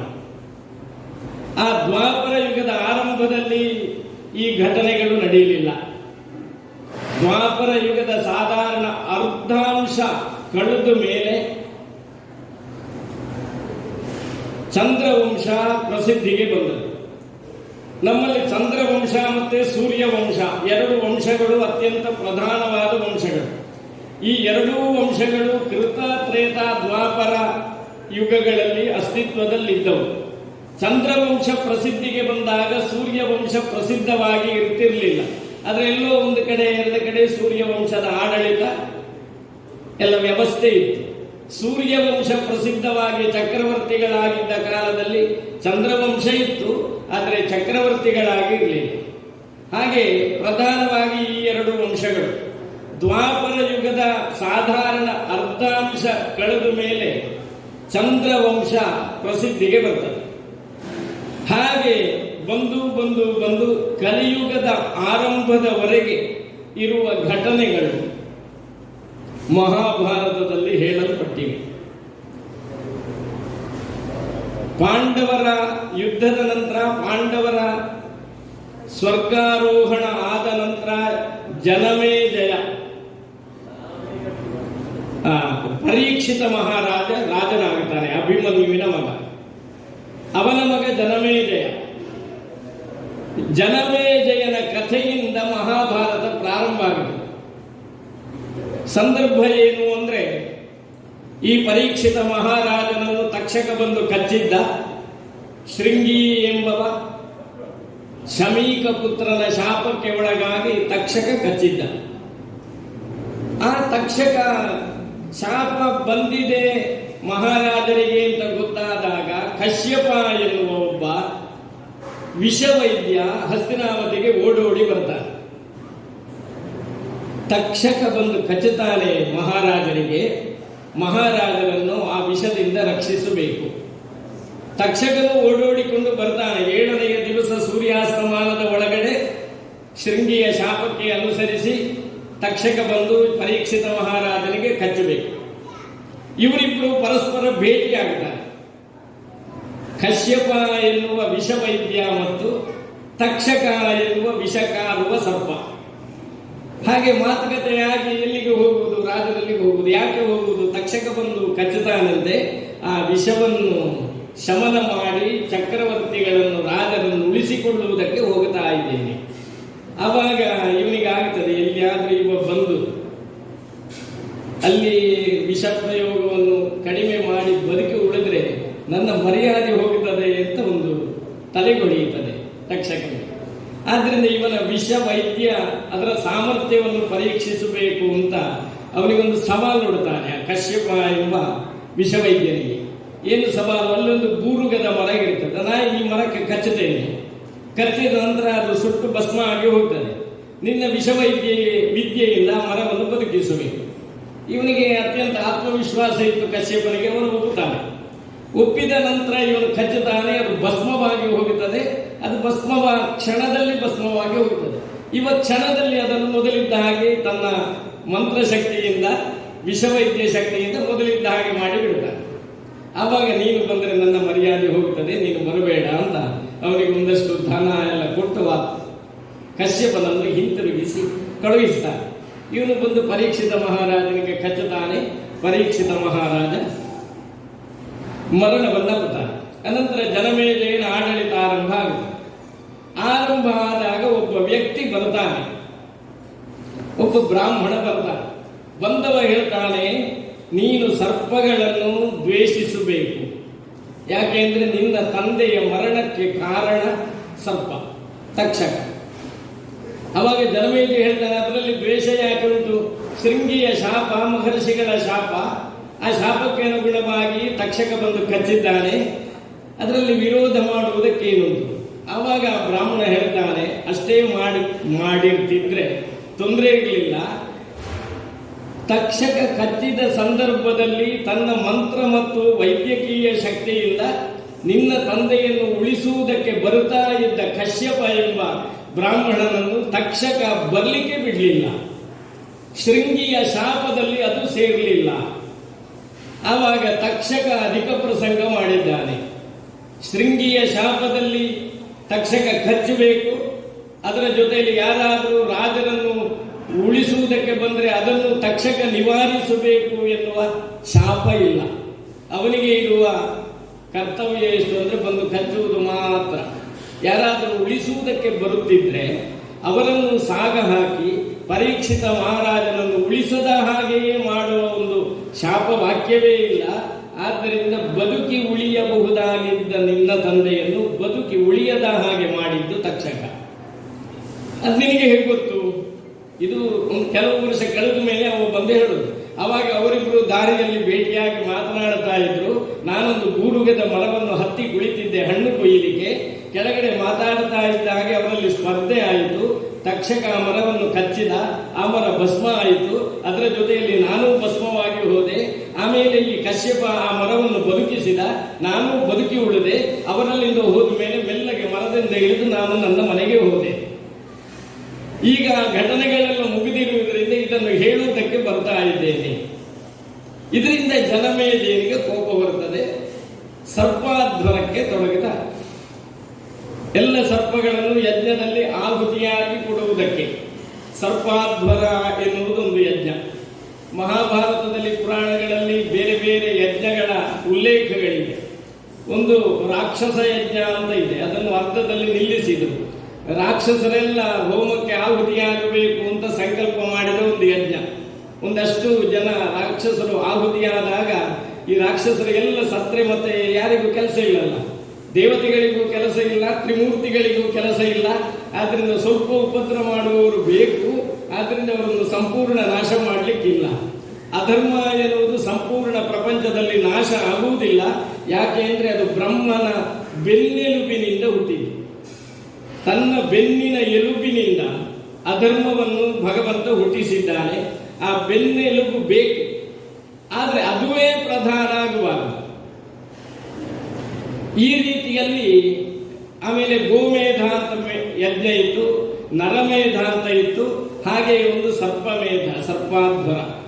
ಆ ಯಾಗಕ್ಕೆ ವೇದವ್ಯಾಸರು ತನ್ನ ಶಿಷ್ಯರ ಜೊತೆಯಲ್ಲಿ ಬರ್ತಾರೆ. ವೇದವ್ಯಾಸನಲ್ಲಿ ಜನಮೇಜೆಗೆ ನನ್ನ ಪೂರ್ವಜರ ಕಥೆಯನ್ನು ಹೇಳಬೇಕು ಎಂಬುದಾಗಿ ಕೇಳಿಕೊಳ್ತಾರೆ. ಆವಾಗ ನಾನೆಲ್ಲ ವೈಶಂಪಾಯನ ಮಹರ್ಷಿಗಳಿಗೆ ಉಪದೇಶಿಸಿದ್ದೇನೆ, ಅವರು ನಿನಗೆ ನಿನ್ನ ಪೂರ್ವಜರ ಕಥೆಗಳನ್ನು ಹೇಳುತ್ತಾರೆ. ಹಾಗೆ ವೈಶಂಪಾಯನ ಮಹರ್ಷಿಯಿಂದ ಜನಮೇಜಯ ಮಹಾರಾಜನ ಸರ್ಪಾಧ್ವರ ವೇದಿಕೆಯಲ್ಲಿ ಪ್ರಪ್ರಥಮವಾಗಿ ಪ್ರವಚಿಸಲ್ಪಟ್ಟದ್ದು ಮಹಾಭಾರತ ಗ್ರಂಥ. ಅದಕ್ಕಿಂತ ಮೊದಲೇ ರಚಿಸಲ್ಪಟ್ಟಿದೆ. ರಚನೆಯಾಗಿ ವೈಶಂಪಾಯನರಿಗೆ ಉಪದೇಶಿಸಿದ್ದಾರೆ ವೇದವ್ಯಾಸ. ಅದನ್ನು ಯಥಾವತ್ತಾಗಿ ವೈಶಂಪಾಯನ ಮಹರ್ಷಿಗಳು ಜನಮೇಜಯ ಮಹಾರಾಜನಿಗೆ ಸರ್ಪಾಧ್ವರದ ಸಂದರ್ಭದಲ್ಲಿ ವಿವರಿಸ್ತಾರೆ. ಆದ್ದರಿಂದ ಮಧ್ಯೆ ಆರಂಭವಾಗುವುದು ಜನಮೇಜಯ ವ್ಯಾಸ ಸಂವಾದ, ಜನಮೇಜಯ ವೈಶಂಪಾಯನ ಸಂವಾದ. ಆಮೇಲೆ ಹಿಂದೆ ಕತೆ ಹೋದ ಹಾಗೆ ಆವಾಗ ಇದ್ದ ಯಥಾಸ್ಥಿತಿ ಘಟನೆಯ ವಿವರಣೆಗಳಿವೆ. ಎಲ್ಲವನ್ನೂ ಹಾಗಾಗಿತ್ತು ಹೀಗಾಗಿತ್ತು ಅಂತ ಹೇಳುವುದಿಲ್ಲ. ಕಾವ್ಯದಲ್ಲಿ ಯಥಾವತ್ ಘಟನೆಯ ಯಥಾವತ್ತಾದ ವಿವರಣೆ ಇದೆ. ಈ ರೀತಿಯಲ್ಲಿ ಮಹಾಭಾರತದ ಒಂದು ಪ್ರಪ್ರಥಮ ಪ್ರವಚನ ನಡೆದದ್ದು ಹಸ್ತಿನಾವತಿಯ ಸರ್ಪಾಧ್ವರ ಮಹಾಸಭೆಯಲ್ಲಿ. 18 ಪರ್ವಗಳಿವೆ ಮಹಾಭಾರತದಲ್ಲಿ. ಆದಿಪರ್ವ, ಸಭಾಪರ್ವ. ಆದಿಪರ್ವದಲ್ಲಿ ಕೌರವ ಪಾಂಡವರ ಜನನ, ಅದಕ್ಕಿಂತ ಮೊದಲೇ ಶಂತನು ಚಕ್ರವರ್ತಿ, ಪ್ರದೀಪ ಮಹಾರಾಜ, ಶಂತನು ಚಕ್ರವರ್ತಿ, ಭೀಷ್ಮ, ಆಮೇಲೆ ವಿಚಿತ್ರವೀರ್ಯ, ಚಿತ್ರಾಂಗದ, ಅನಂತರ ಕೌರವ ಪಾಂಡವರು, ಧೃತರಾಷ್ಟ್ರಾದಿಗಳು, ಪಾಂಡವಾದಿಗಳು. ಹೀಗೆ ಈ ಕಥೆಯ ಹಿನ್ನೆಲೆ ಎಲ್ಲ ಆದಿಪರ್ವದಲ್ಲಿದೆ. ಆ ಆದಿ ಪರ್ವದಲ್ಲಿ ಉಪಪರ್ವಗಳು 19 ಉಪಪರ್ವಗಳಿವೆ. ಉಪಪರ್ವಗಳಲ್ಲಿ ಮತ್ತೆ ಅಧ್ಯಾಯಗಳು. ಆದಿಪರ್ವದಲ್ಲಿ ಈ ಭೀಷ್ಮರ ಎಲ್ಲ ಕಥೆ ಬರುವುದು ಆದಿಪರ್ವದಲ್ಲಿ. ಅದಕ್ಕಿಂತಲೂ ಹಿನ್ನೆಲೆಯಲ್ಲಿ ಉತ್ತಂಕ ಮಹರ್ಷಿಯ ಕಥೆ, ರುರು ಪ್ರಮದ್ವರ ವೃತ್ತಾಂತ, ದುಷ್ಯಂತ ಶಕುಂತಲೋಪಾಖ್ಯಾನ, ಜಗತ್ಪ್ರಸಿದ್ಧವಾದ ನಾಟಕ ಅಭಿಜ್ಞಾನ ಶಾಕುಂತಲ. ಇದು ಶೇಕ್ಸ್ಪಿಯರ್ನ ನಾಟಕದಷ್ಟೇ ಜಗತ್ಪ್ರಸಿದ್ಧವಾಗಿದೆ. ಅಭಿಜ್ಞಾನ ಶಾಕುಂತಲ ಜಗತ್ತಿನಲ್ಲಿ ಪ್ರಪ್ರಥಮ ಸ್ಥಾನದಲ್ಲಿರುವ 2 ನಾಟಕಕಾರರು ವಿಲಿಯಂ ಶೇಕ್ಸ್ಪಿಯರ್ ಮತ್ತು ನಮ್ಮ ದೇಶದ ಕಾಳಿದಾಸ.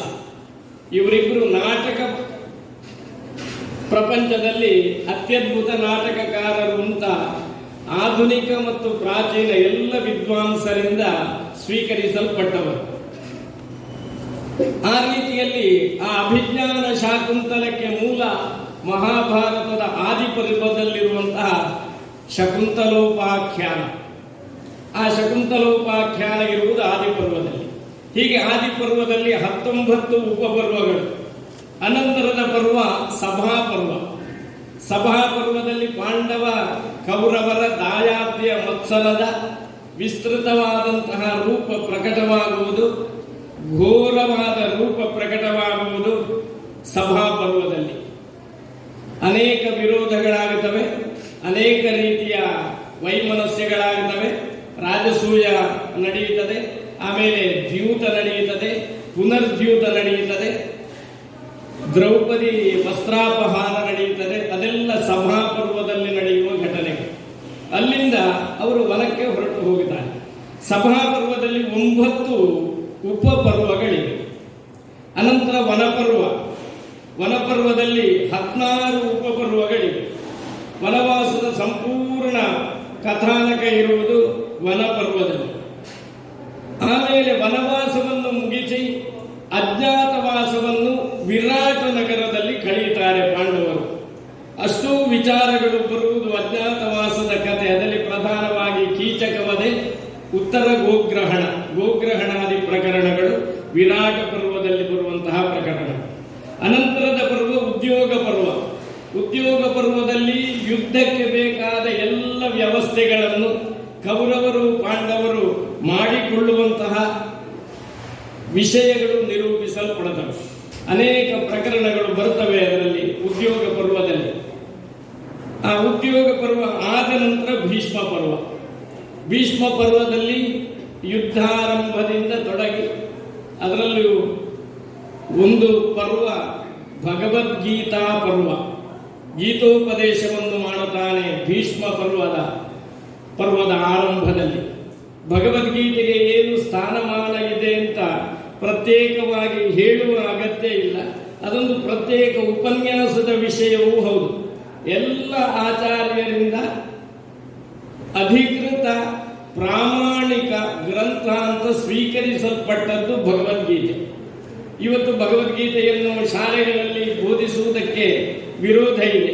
ಯಾಕೆ ಇವರು ವಿರೋಧ ಮಾಡುತ್ತಾರೆ ಅಂದರೆ ಅಲ್ಲಿ 1, 2, 3 ಶ್ಲೋಕಗಳನ್ನಿಟ್ಟುಕೊಂಡು ಅದರಲ್ಲಿ ತಾರತಮ್ಯ ಹೇಳಿದ್ದಾರೆ, ಅಸಮಾನತೆಯನ್ನು ಹೇಳಿದ್ದಾರೆ ಎನ್ನುವ ವಿಷಯವನ್ನಿಟ್ಟುಕೊಂಡು ಸಂಪೂರ್ಣ ಭಗವದ್ಗೀತೆಯನ್ನು ನಿಷೇಧಿಸುವುದಕ್ಕೆ ತೊಡಗಿದ್ದಾರೆ. ಒಬ್ಬರಂತೂ ಕಾವಿಬಿಟ್ಟವರು ನಾನು 1000 ಭಗವದ್ಗೀತೆಯನ್ನು ಸುಟ್ಟು ಹಾಕಿದ್ದೇನೆ ಅಂತ ಪೇಪರ್ನಲ್ಲಿ ಸ್ಟೇಟ್ಮೆಂಟ್ ಕೊಡುವಷ್ಟು ಮುಂದುವರೆದಿದ್ದಾರೆ, ಕೊಟ್ಟಿದ್ದಾರೆ. 1000 ಭಗವದ್ಗೀತೆಯ ಗ್ರಂಥವನ್ನು ಕಾವಿ ಉಟ್ಟಂತಹ ಒಬ್ಬ ಸನ್ಯಾಸಿ ನಮ್ಮ ದೇಶದಲ್ಲಿ ಸುಡುತ್ತಾನೆ ಅಂತಂದ್ರೆ ಅವನ ಮಾನಸಿಕ ಕ್ರೌರ್ಯ, ಮಾನಸಿಕ ಅವ್ಯವಸ್ಥೆ ಎಷ್ಟಿರಬಹುದು. ಭಗವದ್ಗೀತೆಯನ್ನು ಒಪ್ಪದೇ ಇರಬಹುದು ಒಬ್ಬ ವ್ಯಕ್ತಿ. ಪುಸ್ತಕ ಸುಡುವಂತಹ ಮಾನಸಿಕ ಅವ್ಯವಸ್ಥೆ ಭ್ರಾಂತಿ ಅಲ್ಲದೆ ಬೇರೆ ಏನೂ ಅಲ್ಲ. ಏನು ಭಗವದ್ಗೀತೆಯ ಇವತ್ತು ಮುದ್ರಣಾದ ಎಲ್ಲ ಪುಸ್ತಕಗಳನ್ನು ಒಮ್ಮೆ ಸುಟ್ಟು ಹಾಕಿದ್ರು ಭಗವದ್ಗೀತೆ ನಮ್ಮ ಮನಸ್ಸಿನಿಂದ ಹೋಗ್ಲಿಕ್ಕಿಲ್ಲ, ಭಾರತದ ನೆಲದಿಂದ ಹೋಗ್ಲಿಕ್ಕಿಲ್ಲ, ಆ ಪರಂಪರೆ ನಾಶ ಆಗಲಿಕ್ಕಿಲ್ಲ. ವಿದೇಶೀಯ ವಿದ್ವಾಂಸರು ಮೆಚ್ಚಿದ ಗೀತೆ. ಈಗ ನಮಗೆ ಇವತ್ತಿನ ಕಾಲಕ್ಕೆ ಸ್ವೀಕಾರವಾಗಿರುವ ಅಂಶಗಳು, ಸ್ವೀಕಾರವಾಗದೇ ಇರುವ ಅಂಶಗಳು ಎಲ್ಲ ಗ್ರಂಥಗಳಲ್ಲೂ ಇರಬಹುದು. ಅದು ಭಗವದ್ಗೀತೆಯಲ್ಲಿ ಮಾತ್ರ ಅಲ್ಲ. ಯಾಕೆ ಅಂದರೆ ಮನುಷ್ಯನ ಜೀವನ ನಿಂತ ನೀರಲ್ಲ, ನಮ್ಮ ವ್ಯವಹಾರ ನಿಂತ ನೀರಲ್ಲ. ಇದು ಕಾಲದಿಂದ ಕಾಲಕ್ಕೆ ಬದಲಾವಣೆ ಆಗುತ್ತಾ ಹೋಗುತ್ತದೆ. ಒಂದು ಕಾಲದಲ್ಲಿ ಹೇಳಿದ ಧರ್ಮ ಇವತ್ತು ಅದನ್ನು ಧರ್ಮವಾಗಿ ನಮಗೆ ಆಚರಿಸುವುದಕ್ಕೆ ವ್ಯವಸ್ಥೆಯೇ ಇಲ್ಲ. ಆವಾಗ ಹಿಂದೆ ಹೇಳಿದ್ದಾರೆ ಎನ್ನುವುದರಿಂದ ಆ ಗ್ರಂಥವನ್ನು ಸುಡುವುದು ಅದು ಮಾನಸಿಕ ಭ್ರಾಂತಿಯ ಉತ್ತುಂಗವಾದಂತಹ ಒಂದು ಸ್ಥಿತಿ. ಮನುಸ್ಮೃತಿಯನ್ನು ಸುಟ್ಟರೆ ಏನಾಗಿ ಹೋಗ್ತದೆ? ಗ್ರಂಥದ ವ್ಯವಸ್ಥೆ ಬಿಡ್ಲಿಕ್ಕೆ ಸಾಧ್ಯವೇ ಇಲ್ಲ. ಯಾಕೆಂದ್ರೆ ನಮ್ಮಲ್ಲಿ ಇಲ್ಲದೆ ಇದ್ರೆ ಮನುಸ್ಮೃತಿ ಜರ್ಮನಿ ಗ್ರಂಥಾಲಯದಲ್ಲೂ ಅಮೆರಿಕದಲ್ಲೂ ಇವರು ಸುಟ್ಟು ಹಾಕ್ತಾರೆ ಅದನ್ನು. ಈ ರೀತಿಯಲ್ಲಿ ಭಗವದ್ಗೀತೆಯನ್ನು ಶಂಕರಾಚಾರ್ಯರಿಂದ ತೊಡಗಿ ಶಂಕರಾಚಾರ್ಯರು, ಮಧ್ವಾಚಾರ್ಯರು, ರಾಮಾನುಜಾಚಾರ್ಯರು, ವಲ್ಲಭಾಚಾರ್ಯರು, ನಿಂಬಾರ್ಕರು, ಆಧುನಿಕ ಕಾಲದ ಚಿನ್ಮಯಾನಂದರು, ಸ್ವಾಮಿ ವಿವೇಕಾನಂದರು, ರಮಣ ಮಹರ್ಷಿಗಳು, ಅರವಿಂದರು, ಇವರೆಲ್ಲ ಇದೊಂದು ಪ್ರಾಮಾಣಿಕ ಮತ್ತು ಉತ್ಕೃಷ್ಟ ಗ್ರಂಥ ಅಂತ ಒಪ್ಪಿರುವ ವಿಷಯ. ಭಗವದ್ಗೀತೆಯಲ್ಲಿ ಮಾರ್ಕ್ಸಿಸಂ ಅದನ್ನು ಕಂಡವರು ಇದ್ದಾರೆ. ಭಗವದ್ಗೀತೆ ನಮಗೂ ಸ್ವಲ್ಪ ಆಧಾರ ಉಂಟು ಅಂತ ಕಮ್ಯುನಿಸ್ಟ್ನವರು ಹೇಳ್ತಾರೆ. ಭಗವದ್ಗೀತೆ ಮತ್ತು ಮಾರ್ಕ್ಸಿಸಂ ಎನ್ನುವ ಒಂದು ಪ್ರಬಂಧವೇ ಇದೆ, ಮುದ್ರಣ ಆಗಿದೆ. ಆವಾಗ ಅವರಿಗೂ ಅವರ ಮಾರ್ಕ್ಸಿಸ್ಟ್ ತತ್ವ ಭಗವದ್ಗೀತೆಯಲ್ಲಿ ಇದೆ ಅಂದ್ರೆ ಅವರಿಗೂ ಅದು ಸ್ವೀಕಾರಾರ್ಹ ಅಂತ ಆಯ್ತಲ್ಲ. ಅವರ ದೃಷ್ಟಿಕೋನ ಅದು ಬೇರೆ ವಿಷಯ. ಅಂತೂ ಸರ್ವರಿಂದಲೂ ಸ್ವೀಕರಿಸಲ್ಪಡುವಂತಹ, ಆಮೇಲೆ ವರ್ಣಾಶ್ರಮದ ವಿಚಾರ ಇವತ್ತು ಔಟ್ ಆಫ್ ಡೇಟ್. ಅದಿರುವ ಗ್ರಂಥಗಳನ್ನೆಲ್ಲ ಬಿಟ್ಟು ಬಿಡಬೇಕು, ಸುಟ್ಟು ಹಾಕಬೇಕು ಅಂದ್ರೆ ಋಗ್ವೇದದಿಂದಲೇ ತೊಡಗಬೇಕು. ವರ್ಣಾಶ್ರಮವನ್ನು ಪ್ರಪ್ರಥಮವಾಗಿ ವರ್ಣವನ್ನು ನಿರ್ದೇಶಿಸಿದ್ದು ಋಗ್ವೇದದ ಪುರುಷ ಸೂಕ್ತದಲ್ಲಿ. ಬ್ರಾಹ್ಮಣೋ ಅಸ್ಯ ಮುಖಮಾಸೀತ್ ಬಾಹುರಾಜನ್ಯ ಕೃತಃ ಇತ್ಯಾದಿ ಮಂತ್ರಗಳು. ನಮಗೆ ಇವತ್ತು ಸಾಮಾಜಿಕವಾಗಿ ಯಾವುದು ಎಷ್ಟು ಸ್ವೀಕಾರವು ಅದಷ್ಟನ್ನು ಸ್ವೀಕಾರ ಮಾಡುವುದು. ಗ್ರಂಥವನ್ನು ಸುಡುವುದು ಸಂಸ್ಕಾರ ಅಲ್ಲ, ಅದಿರಲಿ. ಹೀಗೆ ಎಲ್ಲ ಪ್ರಾಚೀನ ಮತ್ತು ಅರ್ವ ಇದೊಂದು ಒಳ್ಳೆಯ ಗ್ರಂಥ ಅಂತ ಗೀತೆಯನ್ನು ಒಪ್ಪಿದ್ದಾರೆ. ಎಷ್ಟು ಮಹತ್ವ ಇದೆ ಗೀತೆಗೆ ಅಂದರೆ, ಭಗವದ್ಗೀತೆಗೆ ಭಾಷ್ಯವನ್ನು ಬರೆಯದೆ ಒಬ್ಬ ತಾನು ಪ್ರತಿಪಾದಿಸುವ ತತ್ವ ಭಗವದ್ಗೀತೆಯಲ್ಲಿ ಹೇಳಿದೆ ಅಂತ ಭಾಷಾ ಪಾಂಡಿತ್ಯ, ವ್ಯಾಕರಣ, ನ್ಯಾಯಶಾಸ್ತ್ರದ ಸಾಧನದ ಮೂಲಕ ತೋರಿಸದೇ ಇದ್ದೆ ಅದೊಂದು ಸಿದ್ಧಾಂತ ಎಂಬುದಾಗಿಯೇ ಭಾರತದಲ್ಲಿ ಸ್ವೀಕೃತವಾಗುತ್ತಿರಲಿಲ್ಲ. ಆಚಾರ್ಯ ಶಂಕರರು ಗೀತೆಗೆ ಭಾಷ್ಯ ಬರೆದರು, ಬ್ರಹ್ಮಸೂತ್ರಕ್ಕೆ ಭಾಷ್ಯ ಬರೆದರು, ದಶೋಪನಿಷತ್ತುಗಳಿಗೆ ಭಾಷ್ಯ ಬರೆದು ಅದ್ವೈತ ವೇದಾಂತ ಈ 3 ಗ್ರಂಥಗಳ ಪ್ರಕಾರ ಇದೆ ಅಂತ ತೋರಿಸಿಕೊಡು. ಮಧ್ವಾಚಾರ್ಯರು ಗೀತಾ ಭಾಷ್ಯವನ್ನು ಬರೆದರು, ದಶೋಪನಿಷತ್ತುಗಳಿಗೆ ಭಾಷ್ಯವನ್ನು ಬರೆದರು, ಬ್ರಹ್ಮಸೂತ್ರಗಳಿಗೆ ಭಾಷ್ಯವನ್ನು ಬರೆದರು. ಈ 3 ಗ್ರಂಥಗಳಲ್ಲೂ ದ್ವೈತ ವೇದಾಂತ ಇದೆ ಅಂತ ತೋರಿಸಿಕೊಟ್ಟರು.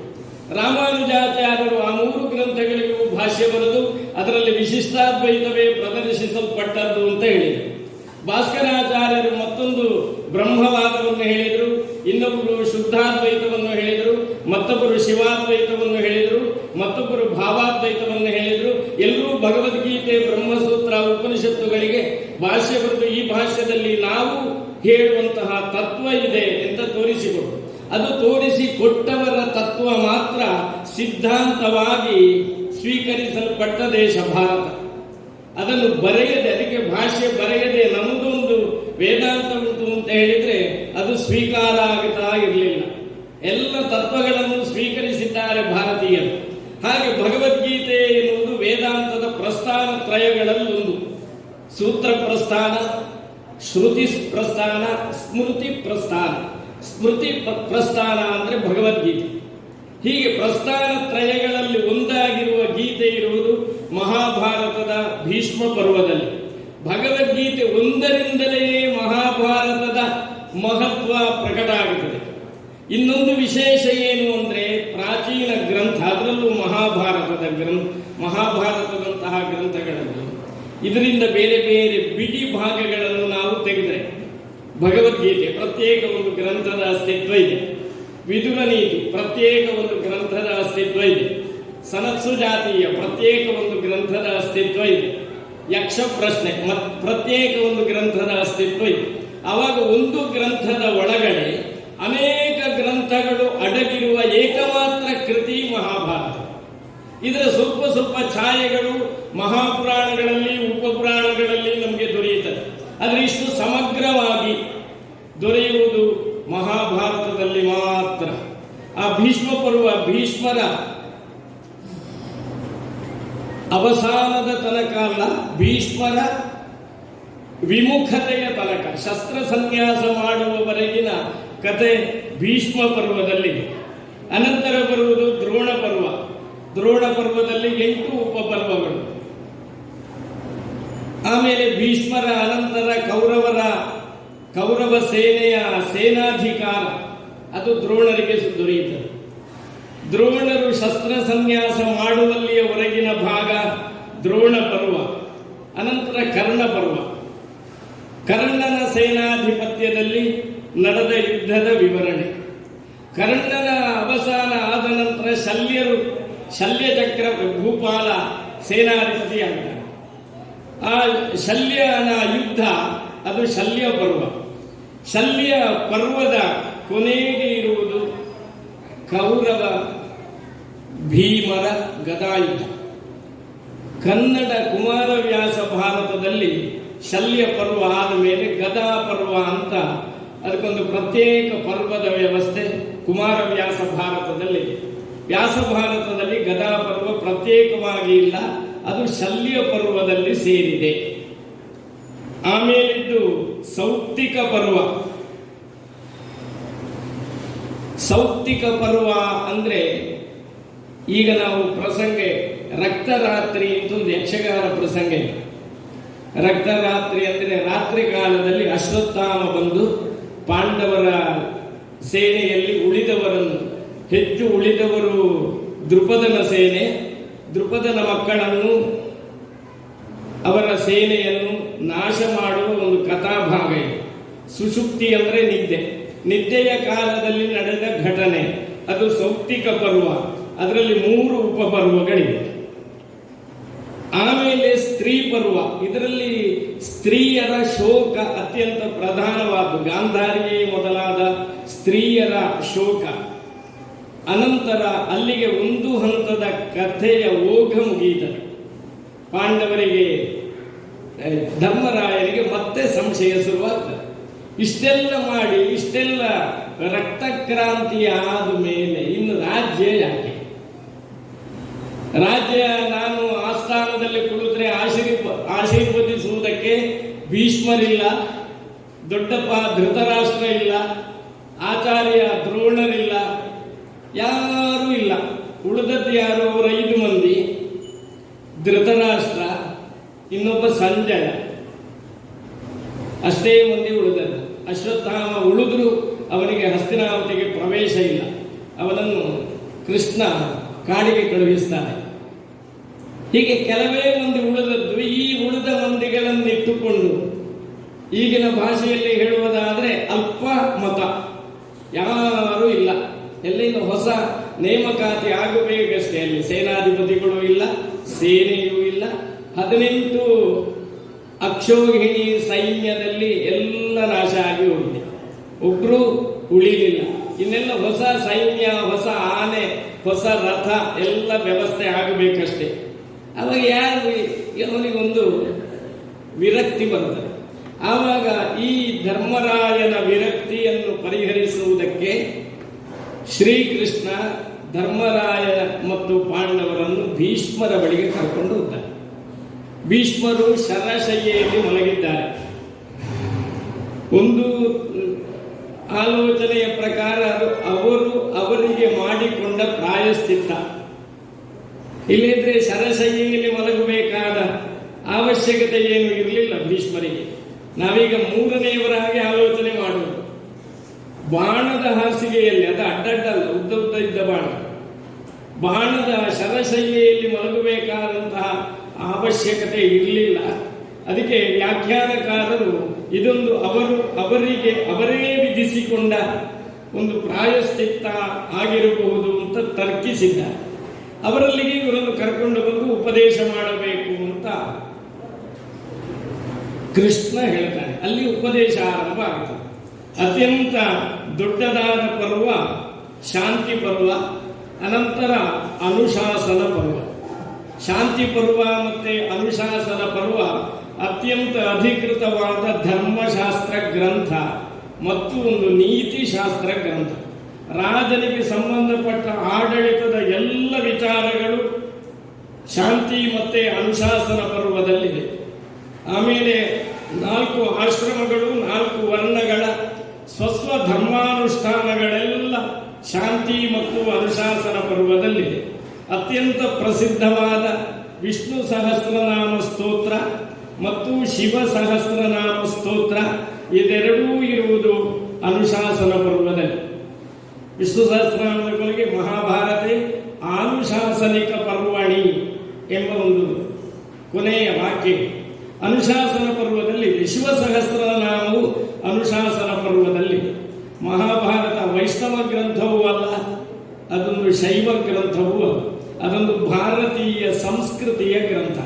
ಭಾರತೀಯ ಸಂಸ್ಕೃತಿ ವೈಷ್ಣವೂ ಅಲ್ಲ, ಶೈವವೂ ಅಲ್ಲ, ಎಲ್ಲವೂ ಆಗಿರುವಂತಹದ್ದು ನಮ್ಮ ಸಂಸ್ಕೃತಿ.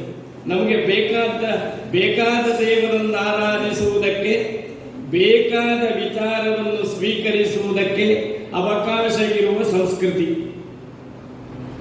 ಆದ್ದರಿಂದಲೇ ಈ ನೆಲದಲ್ಲಿ ವೇದವನ್ನು ಒಪ್ಪದೇ ಇರುವವರಿಗೂ ಅವಕಾಶ ದೊರೆತಿದೆ.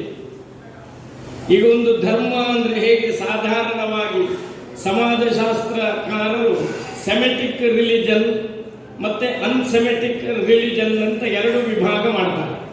ಸೆಮೆಟಿಕ್ ರಿಲಿಜನ್ ಅಂದ್ರೆ ಜಗತ್ತಿನ ಎಲ್ಲಾ ಧರ್ಮಗಳು ಸೆಮೆಟಿಕ್ ರಿಲಿಜನ್. ಆ ಸೆಮೆಟಿಕ್ ರಿಲಿಜನ್ ನ ಲಕ್ಷಣ ಏನು ಅಂದ್ರೆ ಒಬ್ಬ ಗುರು, ಒಂದು ಪವಿತ್ರ ಕ್ಷೇತ್ರ, ಒಂದು ಪವಿತ್ರ ಗ್ರಂಥ. ಒಬ್ಬ ಗುರು ಅಂದ್ರೆ ಒಬ್ಬ ಪ್ರವಾದಿ ಇರಬೇಕು. ಒಂದೇ ಒಂದು ಕ್ಷೇತ್ರ ಅತ್ಯಂತ ಪವಿತ್ರವಾಗಿರಬೇಕು. ಒಂದೇ ಒಂದು ಗ್ರಂಥ ಸಮಗ್ರ ಆಧಾರ ಗ್ರಂಥವಾಗಿರಬೇಕು. ಇಂತಹ ಧರ್ಮ ಅಲ್ಲ, ಅದು ಮತ. ಅದಕ್ಕೆ ಸೆಮೆಟಿಕ್ ರಿಲಿಜನ್ ಅಂತ ಹೆಸರು. ಅದು ಅಲ್ಲದೇ ಇರುವುದು ಒಂದೇ ಒಂದು ಧರ್ಮ, ಅದು ಸನಾತನ ಧರ್ಮ. ಇಲ್ಲಿ ಒಬ್ಬನೇ ಒಬ್ಬ ಗುರು, ಒಬ್ಬನೇ ಒಬ್ಬ ಆಚಾರ್ಯ ಅಂತ ಇಲ್ಲ. ಒಂದೇ ಒಂದು ಗ್ರಂಥ, ಪರಮ ಪ್ರಮಾಣ ಗ್ರಂಥ ಅಂತ ಇಲ್ಲ. ಒಂದೇ ಒಂದು ಕ್ಷೇತ್ರ, ಸರ್ವರಿಂದಲೂ ಹೋಗಲೇಬೇಕಾದ ಕ್ಷೇತ್ರ ಅಂತ ಇಲ್ಲ.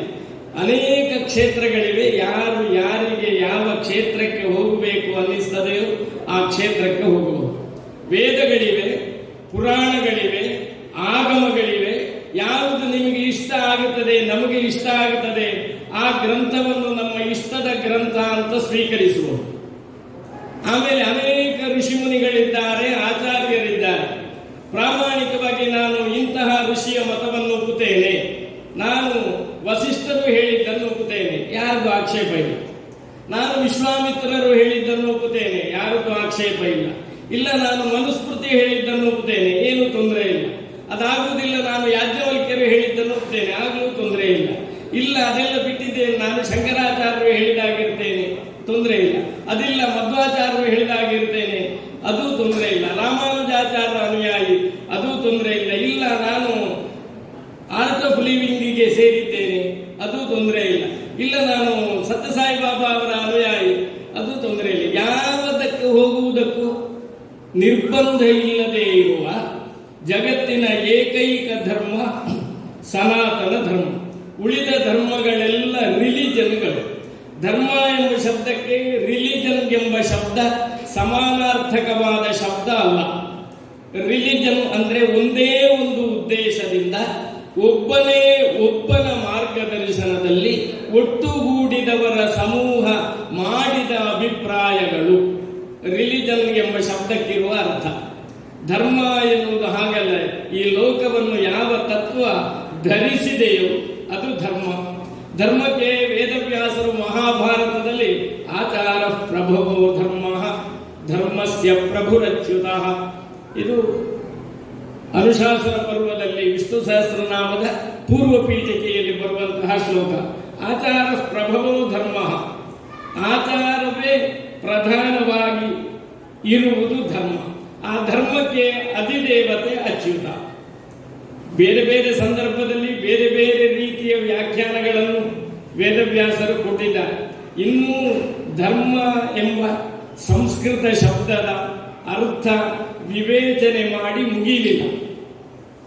ವೇದಾಂತಿಗಳು ನಿರ್ಣಯ ಮಾಡಿದ್ದಾರೆ, ಮೀಮಾಂಸಕರು ಧರ್ಮ ಅಂದ್ರೆ ಏನು ಅಂತ ಹೇಳಿದ್ದಾರೆ, ನ್ಯಾಯ ವೈಶೇಷಿಕರು ಹೇಳಿದ್ದಾರೆ. ಯಥೋಭ್ಯುದಯ ನಿಶ್ರೇಯಸ ಸಿದ್ಧಿ ಸ ಧರ್ಮ ಅಂತ ಗೌತಮರ ವ್ಯಾಖ್ಯಾನ ಇದೆ. ಹೀಗೆ ಬೇರೆ ಬೇರೆ ವ್ಯಾಖ್ಯಾನಗಳಿವೆ. ಎಷ್ಟು ವ್ಯಾಖ್ಯಾನಗಳನ್ನು ಕೊಟ್ಟರೂ ಕೂಡ ಧರ್ಮ ಎಂಬ ಶಬ್ದದ ಅರ್ಥ ವಿವರಿಸಿ ಮುಗಿಯುವುದಿಲ್ಲ. ಅದು ಮುಗಿಯುವುದು ಎಲ್ಲಿ ಅಂತ ಕೇಳಿದ್ರೆ ವಿಷ್ಣು ಸಹಸ್ರನಾಮಕ್ಕೆ ಬಂದಾಗ ಅದಕ್ಕೊಂದು ಪೂರ್ಣ ವಿರಾಮ ದೊರೆಯುತ್ತದೆ. ವಿಷ್ಣು ಸಹಸ್ರನಾಮದಲ್ಲಿ ಧರ್ಮ ಶಬ್ದ ಇದೆ. ಧರ್ಮೋ ಧರ್ಮ ವಿದುತ್ತಮ ವಿಷ್ಣು ಸಹಸ್ರನಾಮದ ಒಂದು ಶ್ಲೋಕ ಪಾದ. ಅವನು ಧರ್ಮ ಸ್ವರೂಪನಾಗಿದ್ದಾನೆ, ಆದ್ದರಿಂದ ಧರ್ಮ ಜನಮಃ. ಆಮೇಲೆ ಧರ್ಮವನ್ನು ತಿಳಿದವರಲ್ಲಿ ಅತ್ಯಂತ ಉತ್ತಮನಾಗಿದ್ದಾನೆ, ಧರ್ಮ ವಿದುತ್ತಮ ಜನಮಃ. ಇದೆರಡು ನಾಮಗಳು ಧರ್ಮವನ್ನು ಸಂಬಂಧಿಸಿ ಭಗವಂತನಿಗೆ ಇರುವಂತಹದ್ದು. ಅವಾಗ ಧರ್ಮ ಅಂದ್ರೆ ಏನು ಅಂತ ಕೇಳಿದ್ರೆ ಭಗವಂತ. ಅವನು ವಿಷ್ಣು ಆಗಿರ್ಬೋದು, ಶಿವ ಆಗಿರ್ಬೋದು, ಗಣಪತಿ ಆಗಿರ್ಬೋದು, ಯಾರು ಬೇಕಾದರೂ ಆಗುವುದು.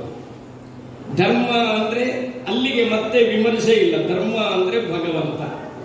ಆ ಧರ್ಮವನ್ನು ಭಗವಂತ ತನ್ನನ್ನು ತಾನು ಸ್ಪಷ್ಟವಾಗಿ ತಿಳಿದುಕೊಂಡಿದ್ದಾನೆ. ನಾವು ನಮ್ಮನ್ನು ತಿಳಿದುಕೊಳ್ಳಿಲ್ಲ, ತಿಳಿದುಕೊಳ್ಳುವ ಪ್ರಯತ್ನವನ್ನು ಮಾಡುವುದಿಲ್ಲ.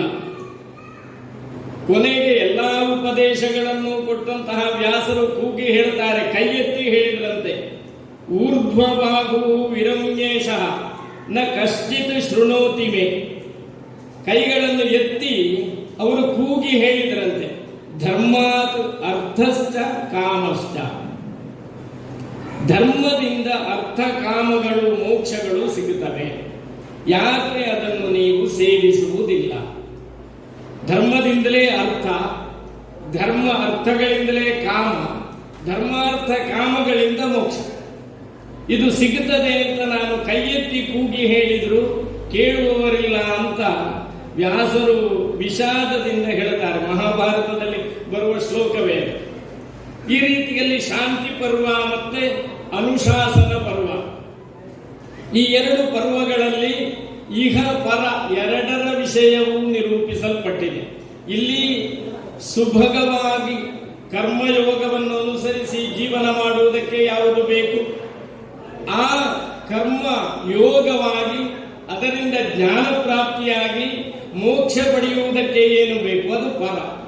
ಹೀಗೆ ಇಹ ಪರ ಎರಡರ ವ್ಯವಸ್ಥೆಯೂ ಕೂಡ ಹೇಳಲ್ಪಟ್ಟಿದೆ ವೇದವ್ಯಾಸರಿಂದ ಶಾಂತಿ ಮತ್ತು ಅನುಶಾಸನ ಪರ್ವದಲ್ಲಿ. ಅನಂತರ ಪರ್ವ ಅಶ್ವಮೇಧ ಪರ್ವ. ಮಹಾಭಾರತದಲ್ಲಿ ಪಾಂಡವರ ಅಶ್ವಮೇಧದ ವಿಸ್ತಾರ ಇಲ್ಲ. ಆ ವಿಸ್ತಾರ ಈ ವ್ಯಾಸ ಭಾರತಕ್ಕಿಂತ ಹೆಚ್ಚು ಜೈಮಿನಿ ಭಾರತದಲ್ಲಿದೆ. ಜೈಮಿನಿ ಭಾರತದಲ್ಲಿ ಅಶ್ವಮೇಧ ಪರ್ವ ವಿಸ್ತಾರವಾಗಿ ಇದೆ. ವ್ಯಾಸ ಭಾರತದಲ್ಲಿ ಅಶ್ವಮೇಧ ಪರ್ವ ವಿಸ್ತಾರವಾಗಿ ಹೇಳಲಿಲ್ಲ. ಅದು ರಾಮಾಶ್ವಮೇಧವೂ ಹಾಗೆ.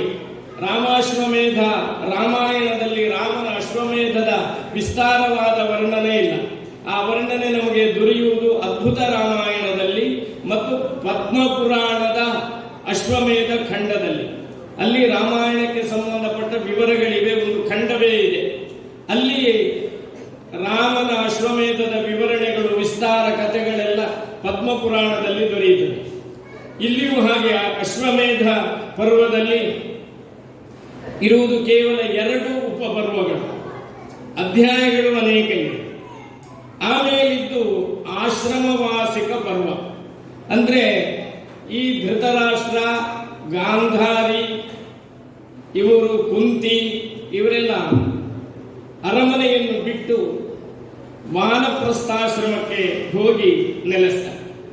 ಅನಂತರದ ಕಥೆ ಮೌಸಲ ಪರ್ವ. ಇದು ದ್ವಾರಕೆಗೆ ಸಂಬಂಧಪಟ್ಟ ಕಥೆ.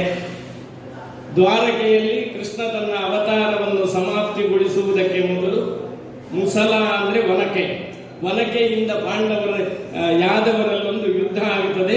ಭಾಗವತದಲ್ಲಿ ಅದು ವಿಸ್ತಾರವಾಗಿ ನಿರೂಪಿಸಲ್ಪಟ್ಟಿದೆ. ಅದರ ಸಂಕ್ಷೇಪವಾಗಿ ಮಹಾಭಾರತದಲ್ಲಿ ಮೌಸಲ ಪರ್ವದ ಅನಂತರ ಮೌಸಲ ಪರ್ವ. ಆ ಪರ್ವದಲ್ಲಿ ಅರ್ಜುನನನ್ನು ಧರ್ಮರಾಯ ದ್ವಾರಕೆಗೆ ಕಳುಹಿಸ್ತಾನೆ. ಅಳಿದುಳಿದ ದ್ವಾರಕಾವಾಸಿಗಳನ್ನು ಕರ್ಕೊಂಡು ಹಸ್ತಿನಾವತಿಗೆ ಅರ್ಜುನ ಬರ್ತಾನೆ. ಅದರಲ್ಲಿ ವಜ್ರ ಎಂಬುವ ನಾಯಕನಾಗಿರ್ತಾನೆ. ಅವನಿಗೆ ಮತ್ತೆ ಪ್ರತ್ಯೇಕ ರಾಜ್ಯ ವ್ಯವಸ್ಥೆಯನ್ನು ಮಾಡುತ್ತಾರೆ. ಆ ವಜ್ರನ ನಾಯಕತ್ವದ ಕಥೆ ಮತ್ತೊಂದು ಪುರಾಣದಲ್ಲಿ ವಿಸ್ತಾರವಾಗಿ ವರ್ಣಿಸಲ್ಪಟ್ಟಿದೆ. ಬಹುಶಃ ಭವಿಷ್ಯ ಪುರಾಣ ಇರಬೇಕು. ಅದು ಪ್ರಾರಂಭವಾಗುವುದೇ ವಜ್ರ ಎಂಬ ಯಾದವ ರಾಜನ ಕಥೆಯಿಂದ. ಆಮೇಲೆ ಮಹಾಪ್ರಸ್ಥಾನಿಕ ಪರ್ವ. ಮಹಾಪ್ರಸ್ಥಾನ ಅಂದ್ರೆ ಆಹಾರವನ್ನು ಸ್ವೀಕರಿಸದೆ ಪ್ರಾಣ ಹೋಗುವಲ್ಲಿಯವರೆಗೆ ಇರುವುದು. ಅಂದ್ರೆ ಪ್ರಾಣ ಹೋಗುವಲ್ಲಿಯವರೆಗೆ ಜೀವಿಸಿ ಇರುವುದು, ಅದಕ್ಕೆ ಸಿದ್ಧವಾಗಿ ಇರುವುದು. ಕಥಾದ ಸಂದರ್ಭದಲ್ಲಿ ಇವರು ಸ್ವರ್ಗಕ್ಕೆ ಹೋಗ್ತಾರೆ ಪಾಂಡವರು.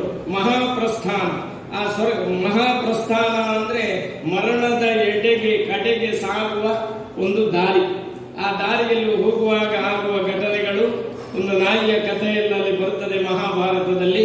ಆವಾಗಲೇ ವ್ಯಾಸರು ಹೇಳಿದ್ದಾರೆ, ಭೂಲೋಕದಲ್ಲಿ ನಾಯಿಯನ್ನು ಸಾಕಿದವರಿಗೆ ಸ್ವರ್ಗ ಸಿಗುವುದಿಲ್ಲ ಅಂತ.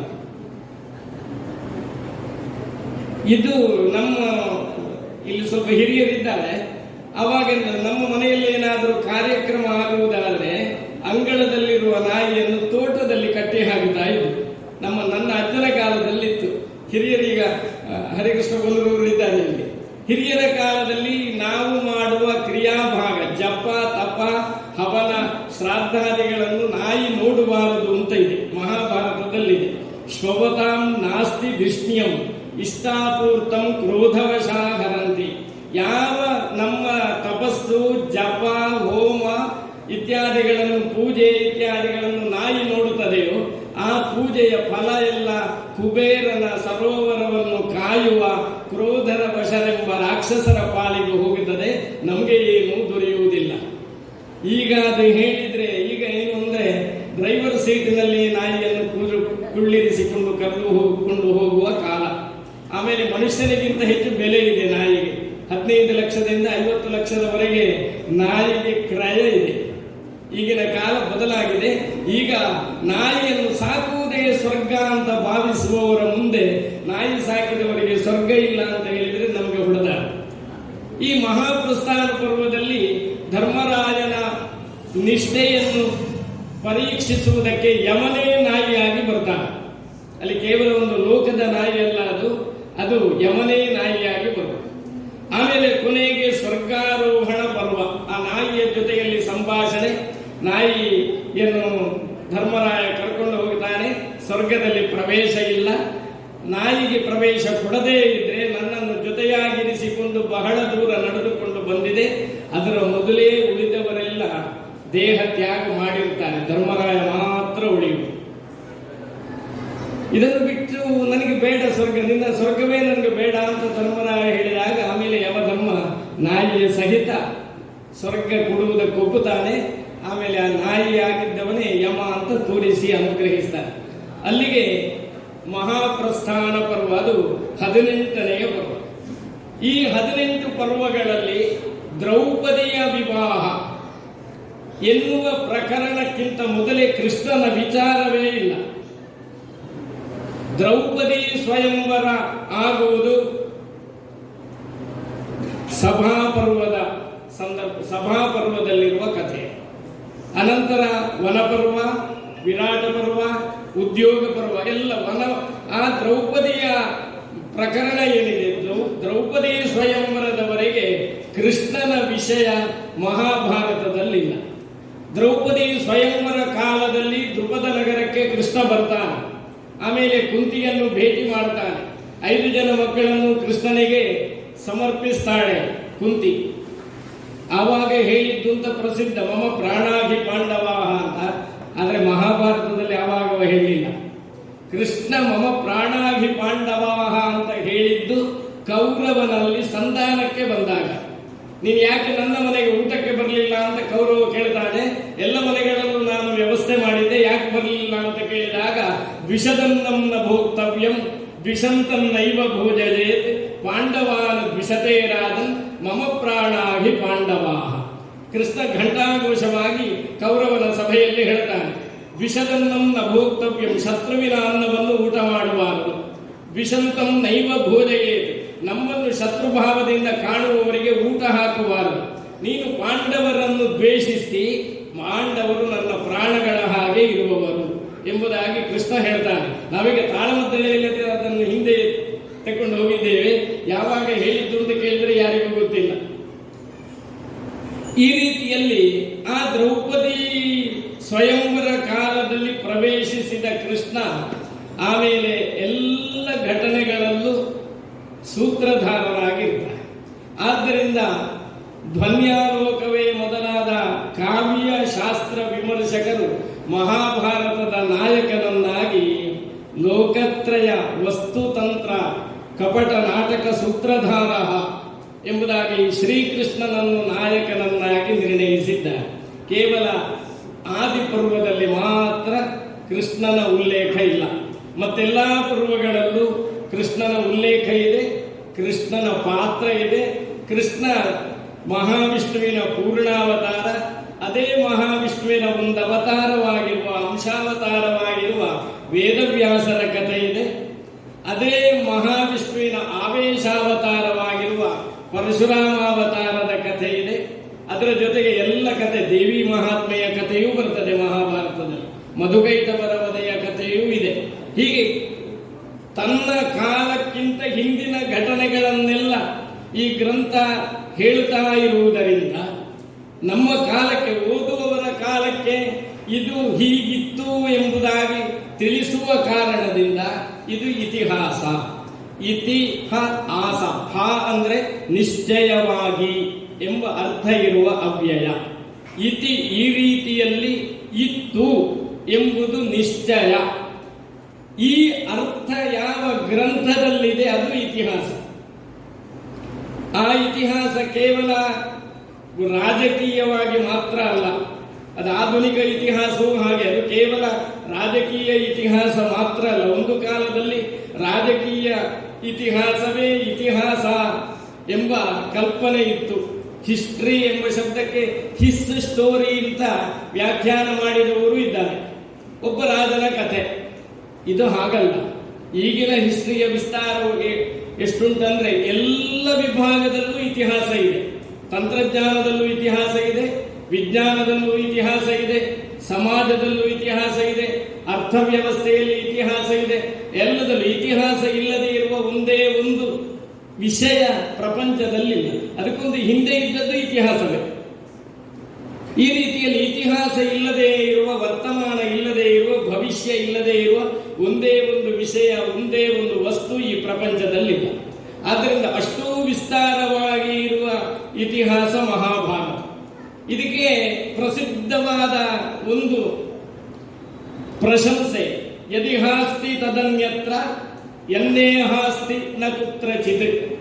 ಈ ಗ್ರಂಥದಲ್ಲಿ ಏನಿದೆಯೋ ಅದು ಮಾತ್ರ ಪ್ರಪಂಚದಲ್ಲಿದೆ. ಈ ಗ್ರಂಥದಲ್ಲಿ ಏನಿಲ್ಲವೋ ಅದು ಪ್ರಪಂಚದಲ್ಲಿ ಎಲ್ಲಿಯೂ ಇಲ್ಲ. ಅಂದ್ರೆ ಪ್ರಪಂಚದಲ್ಲಿ ಇರುವುದೆಲ್ಲ ಇದರಲ್ಲಿ ಇದೆ ಅಂತ ಅರ್ಥ. ಅದು ಶ್ಲೋಕದ ಉತ್ತರ ಅರ್ಥ.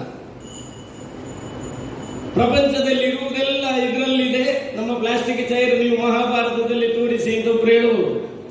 ಪ್ರಪಂಚದಲ್ಲಿ ಇರುವುದೆಲ್ಲ ಮಹಾಭಾರತದಲ್ಲಿದೆ, ಇನ್ನೇನೋ ಹೊಸ್ತು ಇದನ್ನು ತೋರಿಸಿ ಅಂತ ಹೇಳಬಹುದು. ಅದು ಅದರ ಪೂರ್ವಾರ್ಧ ನೋಡಬೇಕು. ಧರ್ಮೇ ಚ ಅರ್ಥೇ ಚ ಕಾಮೇ ಚ ಮೋಕ್ಷೇ ಚ ಭರತ ಋಷಭ ಯದಿಹಾಸ್ತಿ ತದನ್ಯತ್ರ ಯನ್ನೇಹಾಸ್ತಿ ನ ಕುತ್ರಚಿತ್.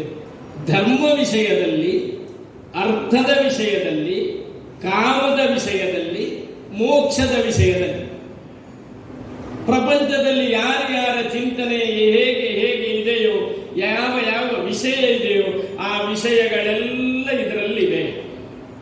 ಇದರಲ್ಲಿ ಇಲ್ಲದೇ ಇರುವುದು ಒಂದು ಧರ್ಮ, ಒಂದು ಧಾರ್ಮಿಕ ವಿಷಯ ಪ್ರಪಂಚದಲ್ಲಿ ಕಾಣಲಿಕ್ಕೆ ಸಿಗಲಿಕ್ಕಿಲ್ಲ. ಇದರಲ್ಲಿ ಇಲ್ಲದೇ ಇರುವ ಒಂದು ಅರ್ಥವ್ಯವಸ್ಥೆ, ಅರ್ಥ ಚಿಂತನೆ ಹೊರಗಡೆ ಕಾಣಲಿಕ್ಕೆ ಸಿಗಲಿಕ್ಕಿಲ್ಲ. ಇದರಲ್ಲಿರುವ ಕಾಮ, ಕಾಮ ಅಂದ್ರೆ ಅಪೇಕ್ಷೆ, ಕಾಮ ಅಂದ್ರೆ ಕೇವಲ ಸೆಕ್ಸ್ ಅಲ್ಲ. ಯಾವುದನ್ನು ನಮ್ಮ ಮನಸ್ಸು ಅಪೇಕ್ಷಿಸ್ತದೆಯೋ ಅದೆಲ್ಲವೂ ಕಾಮ ಎನ್ನುವ ಶಬ್ದದಿಂದ ಹೇಳಲ್ಪಡುತ್ತದೆ. ಧನದ ಅಪೇಕ್ಷೆ ಇದ್ದವನು ಧನಕಾಮಿ, ಗೋವಿನ ಅಪೇಕ್ಷೆ ಇದ್ದವನು ಗೋಕಾಮಿ, ಅಶ್ವದ ಅಪೇಕ್ಷೆ ಇದ್ರೆ ಅಶ್ವಕಾಮ. ಅಶ್ವಕಾಮ ಯಾಗವನ್ನು ಮಾಡಬೇಕು ಅಂತ ಇದೆ. ಅಶ್ವಕಾಮನ ಪೂರ್ತಿಗಾಗಿ ಒಂದು ಯಾಗ ಇದೆ. ಹಾಗೆ ಧನಕಾಮ ಎಲ್ಲ ಶ್ರೌತದಲ್ಲಿ ಯಾಗಗಳನ್ನು ಹೇಳಿದ್ದಾರೆ. ಧನಕಾಮ ನಾದವನು ಇಂತಹ ಯಾಗವನ್ನು ಮಾಡಬಹುದು, ಅಶ್ವವನ್ನು ಅಪೇಕ್ಷಿಸುವವನು ಇಂತಹ ಯಾಗವನ್ನು ಮಾಡಬಹುದು, ರಾಜ್ಯವನ್ನು ಅಪೇಕ್ಷಿಸುವವನು ಇಂತಹ ಯಾಗವನ್ನು ಮಾಡಬಹುದು. ಇದೆಲ್ಲ ಶ್ರೌತ ಯಾಗಗಳು. ಆ ರೀತಿಯಲ್ಲಿ ಕಾಮ ಇದರಲ್ಲಿ ಇದ್ದದ್ದೆಲ್ಲ ಇದರಲ್ಲಿದೆ. ಪ್ರಪಂಚದಲ್ಲಿರುವುದೆಲ್ಲ ಇದರಲ್ಲಿದೆ. ಇದರಲ್ಲಿ ಇಲ್ಲದೆ ಇದ್ದದ್ದು ಪ್ರಪಂಚದಲ್ಲಿ ಹುಡುಕಿದರೂ ಸಿಗಲಿಕ್ಕಿಲ್ಲ. ಆಮೇಲೆ ಮೋಕ್ಷ. ಮೋಕ್ಷ ಎನ್ನುವುದು ಅಪವರ್ಗ. ಧರ್ಮಾರ್ಥ ಕಾಮಗಳು ತ್ರಿವರ್ಗಗಳು, ಮೋಕ್ಷ ಎನ್ನುವುದು ಅಪವರ್ಗ. ಆದ್ದರಿಂದ ಇತಿಹಾಸ ಇದು ಧರ್ಮಶಾಸ್ತ್ರ, ಇದು ಅರ್ಥಶಾಸ್ತ್ರ, ಇದು ನೀತಿಶಾಸ್ತ್ರ, ಇದು ಪ್ರಭು ಸಂಹಿತೆ, ಇದು ಮಿತ್ರ ಸಂಹಿತೆ, ಇದು ಕಾಂತಾ ಸಂಹಿತೆ. ಇದರಲ್ಲಿ ಏನು ಪ್ರಧಾನವಾಗಿ ಏನಿದೆ? ದುರ್ಯೋಧನನ ಕ್ರೋಧ, ಧರ್ಮರಾಯನ ಧರ್ಮ. ದುರ್ಯೋಧನನ ಕ್ರೋಧವೆಂಬ ವೃಕ್ಷಕ್ಕೆ ದುಶ್ಯಾಸನ, ಕರ್ಣ, ಶಕುನಿ ಮೊದಲಾದವರ ಸಹಕಾರ. ಧರ್ಮರಾಜನೆಂಬ ಧರ್ಮ ವೃಕ್ಷಕ್ಕೆ ಅರ್ಜುನ, ಭೀಮ, ನಕುಲ, ಸಹದೇವರು, ಕೃಷ್ಣ ಮತ್ತೆ ಬ್ರಾಹ್ಮಣರು ಸಹಕಾರಿಗಳು. ಆದಿಪರ್ವದಲ್ಲಿ ಇದೆರಡು ರೂಪಕಗಳನ್ನು ಕೊಟ್ಟಿದ್ದಾರೆ ವೇದವ್ಯಾಸರು. ಯುಧಿಷ್ಠಿರೋ ಧರ್ಮಮಯೋ ಮಹಾದ್ರುಮಃ. ಯುಧಿಷ್ಠಿರ ಧರ್ಮಮಯವಾಗಿರುವ, ಧರ್ಮವೇ ಸಾಕ್ಷಾತ್ತಾಗಿರುವ ಒಂದು ಮಹಾವೃಕ್ಷ. ಅದರ ಸ್ಕಂದಗಳು, ಶಾಖೆಗಳು ಎಲ್ಲ ಉಳಿದವರು. ಹಾಗೆ ದುರ್ಯೋಧನು ಮನ್ಯುಮಯೋ ಮಹಾದ್ರುಮಃ. ಮನ್ಯು ಅಂದ್ರೆ ಕ್ರೋಧ, ಕ್ರೋಧದಿಂದ ಕೂಡಿರುವಂತಹ ಒಂದು ಮಹಾವೃಕ್ಷ. ಕ್ರೋಧ ಬರುವುದು, ಕ್ರೋಧ ಎನ್ನುವುದು ಅರಿಷಡ್ ವರ್ಗಗಳಲ್ಲಿ ಎರಡನೆಯದು. ಕಾಮ, ಕ್ರೋಧ, ಲೋಭ, ಮೋಹ, ಮದ, ಮತ್ಸರ. ಕ್ರೋಧ ಒಂದಿದ್ರೆ ಉಳಿದದ್ದೆಲ್ಲ ಇರ್ತದೆ. ಅದರಲ್ಲೂ ಕಾಮವೇ ಇಲ್ಲದೆ ಇರುವವರಿಗೆ ಕ್ರೋಧ ಬರುವುದಿಲ್ಲ. ಕಾಮದಿಂದ ಕ್ರೋಧ, ಕ್ರೋಧದಿಂದ ಲೋಭ, ಲೋಭದಿಂದ ಮೋಹ, ಮೋಹದಿಂದ ಹೀಗೆ ಮತ್ಸರಗಳು. ಅದು ಒಂದಕ್ಕೊಂದು ಸಂಬಂಧ. ಆ ಒಂದು ಸಂಬಂಧದ ಪ್ರಕಾರ ಕಾಮದಿಂದ, ಅಪೇಕ್ಷೆಯಿಂದ, ಅಭಿಲಾಷದಿಂದ ಇರುವಂತಹ ಕ್ರೋಧ ದುರ್ಯೋಧನನಲ್ಲಿ ಇರುವ ಕ್ರೋಧ, ಅದು ಅಕಾರಣವಾದ ಕ್ರೋಧ. ಏನು ಕಾರಣ ಅಂತ ಕೇಳಿದ್ರೆ ಹೇಳಲಿಕ್ಕೆ ಯಾವ ವಿಷಯವೂ ಇಲ್ಲ. ಪಾಂಡವರಲ್ಲಿ ಕ್ರೋಧ ಯಾಕೆ? ಬಾಲ್ಯದ ಆಟದ ಕಾಲದಲ್ಲಾದ ಒಂದೆರಡು ಪ್ರಕರಣಗಳನ್ನು ಬಿಟ್ರೆ, ಅಂದ್ರೆ ಆಟ ಆಡುವಾಗ ಎಲ್ಲ ಸ್ಪರ್ಧೆಗಳಲ್ಲೂ ಪಾಂಡವರೇ ಗೆಲ್ತಾ ಇದ್ರು, ಭೀಮನೇ ಗೆಲ್ತಾ ಇದ್ದ. ಇದೊಂದು ವಿಷಯ ಬಿಟ್ರೆ ಮತ್ತೆ ಏನೂ ಪಾಂಡವರು ಕೌರವರಿಗೆ ದ್ರೋಹ ಮಾಡಲಿಲ್ಲ. ಆದರೆ ಇದನ್ನೇ ಬೆಳೆಸಿ ಬೆಳೆಸಿ ಬೆಳೆಸಿ ಕ್ರೋಧವೆಂಬ ಮಹಾದ್ರಮವಾಗಿ ಬೆಳೆದವ ದುರ್ಯೋಧನ. ಈ ಕ್ರೋಧ ಮತ್ತೆ ಧರ್ಮದ ಮಧ್ಯೆ ಆಗುವ ಸಂಘರ್ಷವೇ ಮಹಾಭಾರತ. ಕ್ರೋಧ ಮತ್ತು ಧರ್ಮದ ಸಂಘರ್ಷದಿಂದ ಏನು ದೊರೆಯುತ್ತದೆ ಎನ್ನುವುದು ಮಹಾಭಾರತ. ಕೊನೆಗೆ ದೊರೆಯುವುದು ಶಾಂತಿ, ಶಾಂತಿ ಪರ್ವ. ಆ ಶಾಂತಿಯಂತೆ ಇರಬೇಕಾದ್ರೆ ಅದಕ್ಕೆ ಅನುಶಾಸನ, ಅನುಶಾಸನದ ಪ್ರಕಾರ ಇದ್ರೆ ಶಾಂತಿ. ಹೀಗೆ 18 ಪರ್ವಗಳಲ್ಲಿ ಭಾರತದ ಸಂಸ್ಕೃತಿಯ ಸಮಗ್ರ ಸ್ವರೂಪವಾಗಿರುವ ಒಂದು ಗ್ರಂಥವನ್ನು ವೇದವ್ಯಾಸರು ನಮಗೆ ಕೊಟ್ಟಿದ್ದಾರೆ. ಇದಕ್ಕೆ ಭಾರತ ಭಾವದೀಪ ಎಂಬ ಸಮಗ್ರವಾದ ಸಂಸ್ಕೃತದಲ್ಲೊಂದು ವ್ಯಾಖ್ಯಾನ ಇದೆ. ಭಾರತ ಭಾವದೀಪ ಅಂತ ಚತುರ್ಧರಿ ವಂಶ ಸಂಭೂತರಾದ ನೀಲಕಂಠ ದೀಕ್ಷಿತರು ಎಂಬುವರು ಬರೆದ ವ್ಯಾಖ್ಯಾನ. ಅನಂತರ ಕನ್ನಡದಲ್ಲಿ ಸಮಗ್ರವಾಗಿ ಮಹಾಭಾರತ ಮೂಲ ಶ್ಲೋಕ ಸಹಿತ ನಮಗೆ ಇನ್ನೂ ದೊರೆಯುವುದಿಲ್ಲ. ಇಷ್ಟು ಸಂಘ ಸಂಸ್ಥೆಗಳು, ಅಧ್ಯಾತ್ಮ ಕೇಂದ್ರಗಳಿವೆ. ಸಮಗ್ರವಾಗಿ ಎಲ್ಲ ಶ್ಲೋಕಗಳು ಮತ್ತೆ ಕನ್ನಡ ಅನುವಾದ ಇನ್ನೂ ಸಮಗ್ರವಾಗಿ ಮಹಾಭಾರತ ನಮಗೆ ದೊರೆಯುವುದಿಲ್ಲ. ಅವಶ್ಯವಿರುವ ಶ್ಲೋಕಗಳೊಂದಿಗೆ ವಿವರಣೆಯ ಸಹಿತ ಭಾರತ ದರ್ಶನ ಪ್ರಕಾಶನದವರು 32 ಸಂಪುಟಗಳಲ್ಲಿ ಭಾರತವನ್ನು ಕೊಟ್ಟಿದ್ದಾರೆ. ಮಹಾಭಾರತದ ಕಥೆಯನ್ನೇ ಪ್ರಧಾನವಾಗಿ ಇಟ್ಟುಕೊಂಡು AR ಕೃಷ್ಣಶಾಸ್ತ್ರಿಗಳು ವಚನ ಭಾರತವನ್ನು ಕೊಟ್ಟಿದ್ದಾರೆ.